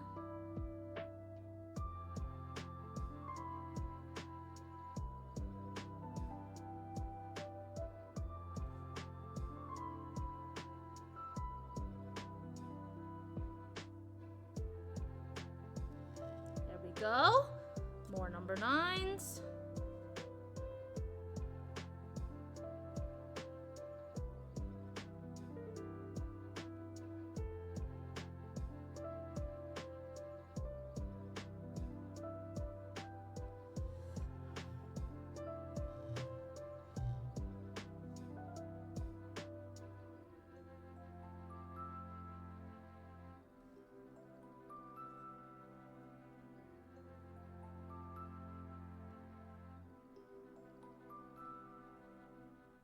Okay, there's more.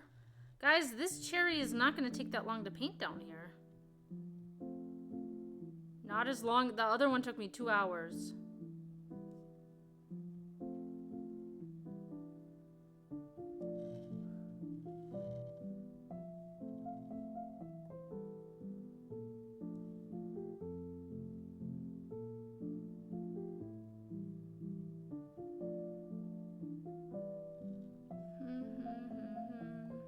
Ooh, there's a really skinny 9 right here. That is hard to paint. Up here. And up here.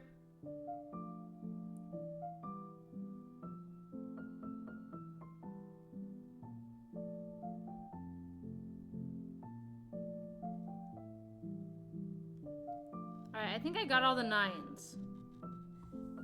Okay, that's what we're working with. You share your art somewhere? No. I'm gonna be honest, I'm not an artist. I'm still an artist in training. I'm learning. Alright, do I need a number 8? I don't think I need number 8 on this cherry. I don't need 8. I don't need a number 8, and I don't need a number 7, I don't think. Okay, let's check number 6. Number 6 is a light green. I think it's for our stem down here. Actually, I kind of want to do that one last so I don't accidentally hit my hand in it. I see a lot of number 4s. Let's do number 4. Number 4 is kind of a darker pink. No, I don't share my art anywhere because, yeah, I really am not an artist. I just do this for fun on stream. I'm just trying to be more artsy. I'm trying to become more coordinated at things in my life.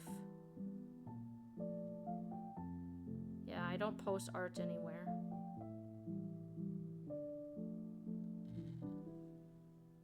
I do not. I mean, I guess I could. I could make an art section on my Discord if you guys want me to post all of our completed artwork this year on there. Since we're going to be doing more art on stream. For funsies.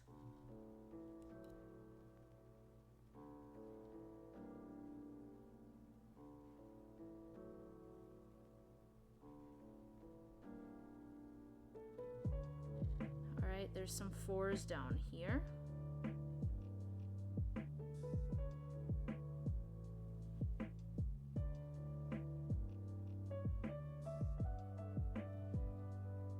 Oh, I fucked up.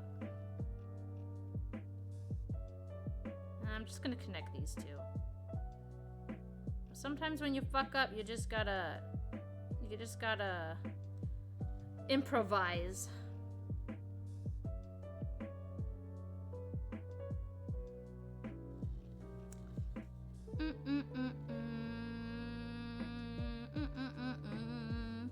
Okay. All of these are number 4.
Dun dun dun dun. Sorry, I'm not yapping. I'm kind of focused. Focused. I'm focused. Please forgive me. Please forgive me. I think that's it. Oh, there's a number 4 right here.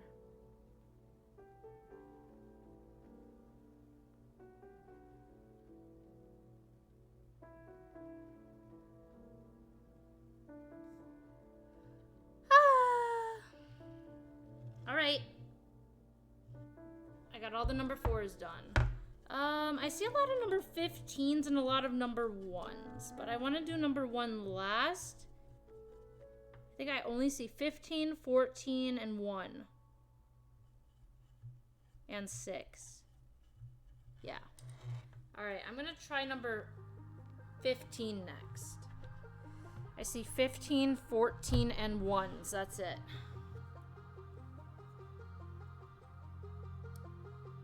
All right, number 14. There's only one spot I think that I see that has the orange down here. And it's this spot right here. It's kind of in a horrible spot, if I'm being honest.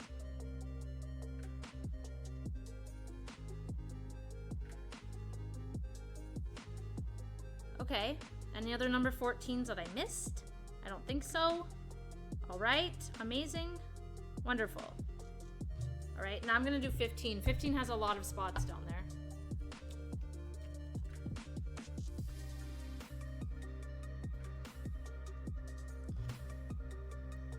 All right, number 15 is kind of like a brownish pink. It kind of looks I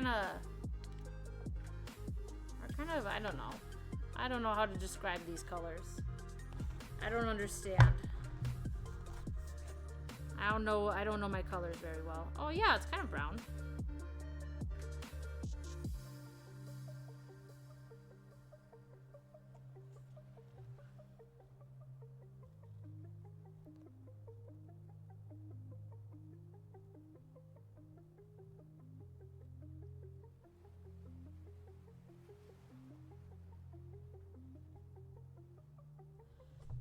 Dun dun dun.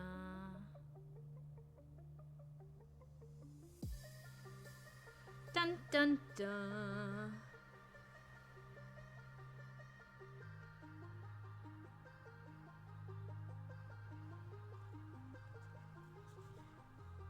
How's it looking?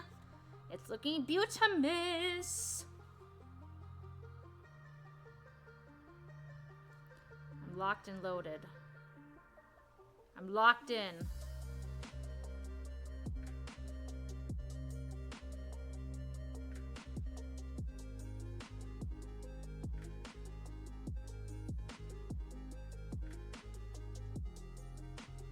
Dun dun dun na na na na na na.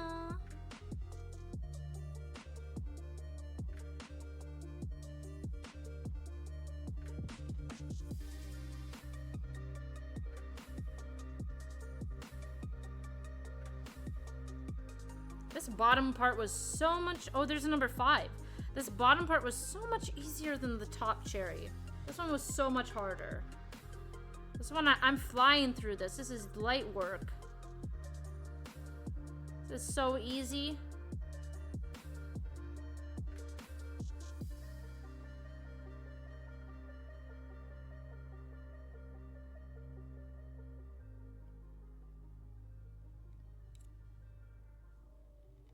Okay. These are all number 1s on that side that I need to paint. And then... Okay. Just 15 up here.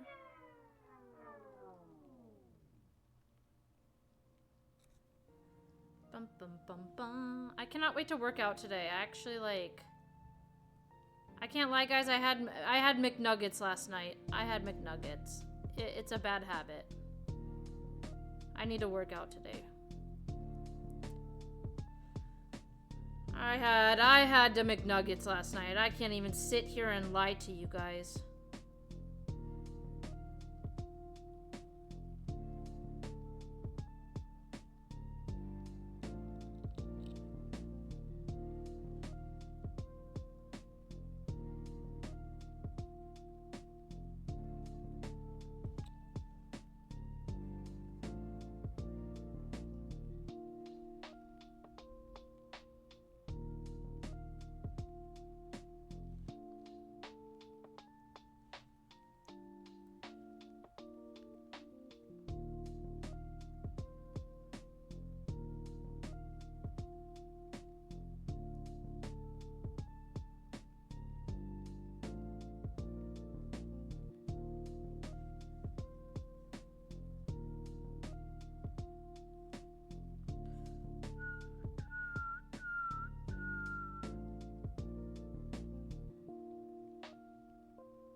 A big section here.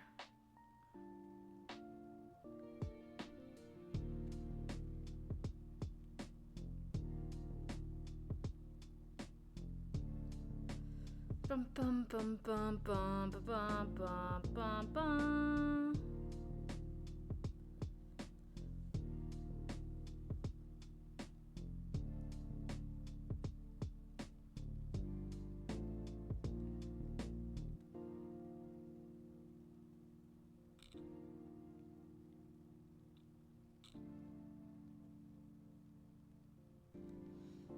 Almost done with this cherry. Then I am gonna go work out.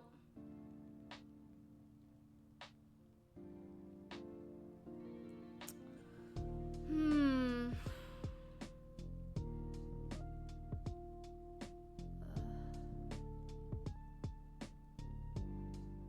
just gonna say this is number 15. Some of these spots are actually missing numbers, I swear. I'm just gonna say that was a number 15. The rest are all number 1s, and then I have a, oh, this is also 15 down here. Damn. Damn. There's a lot of this. Kind of looks like poopy brown. Looks like straight doo-doo.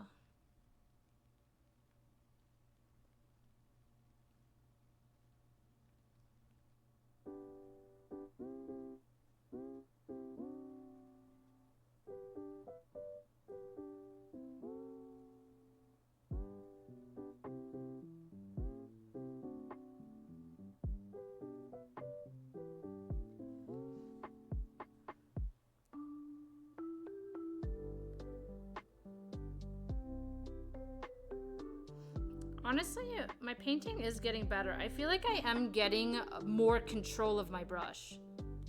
Like, I do feel like I'm getting a bit better. All right, these are all 1s. All 1s, and then I have a 5 and a 6.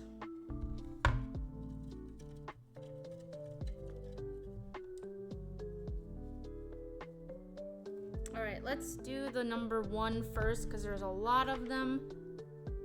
1 is, honestly, it's just kind of this light yellow color. Or like it's a very pale color. I don't know.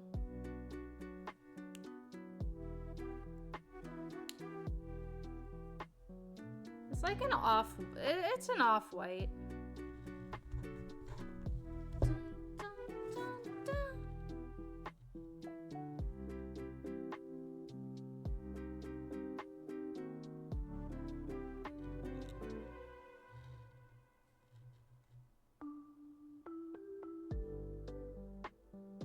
Got that Animal Crossing music. Guys, I kind of want to play Animal Crossing soon. Should we play again? Is there anything new on that game? I feel like there's nothing.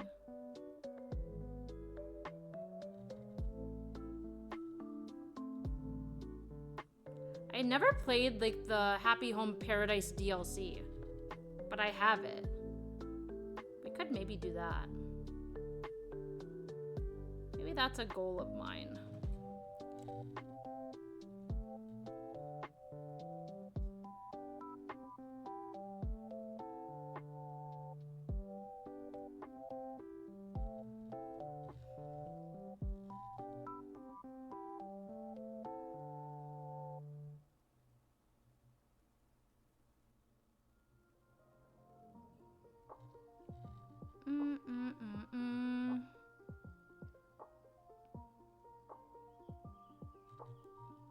How we doing? You know, I'm kind of fucking up a little bit, but it's okay. I'm fucking up a little bit. I'll admit it. I don't got the most neat painting, but it's painting nonetheless.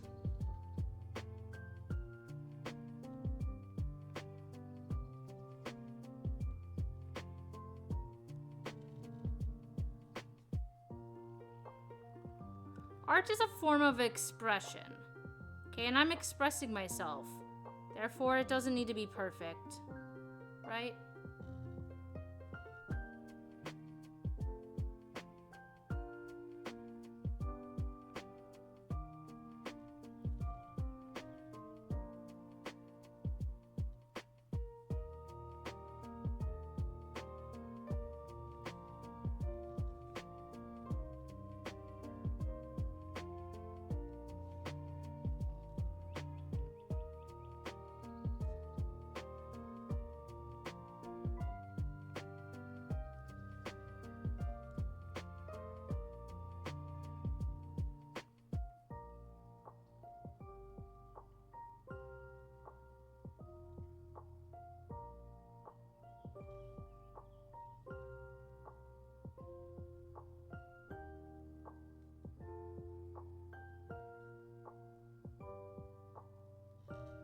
Dun dun dun dun dun.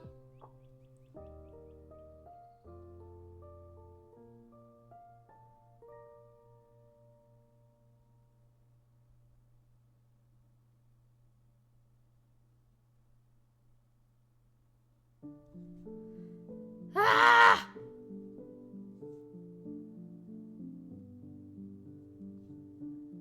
Almost done! I'm almost done!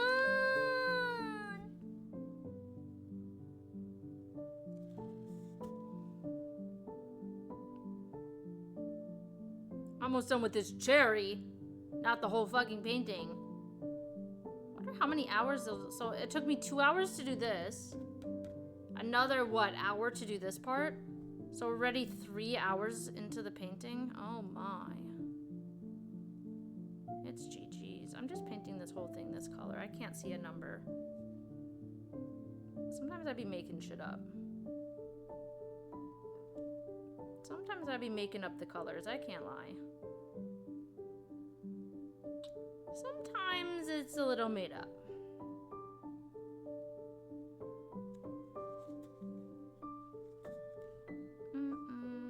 Sunshine, lollipops, and rainbows.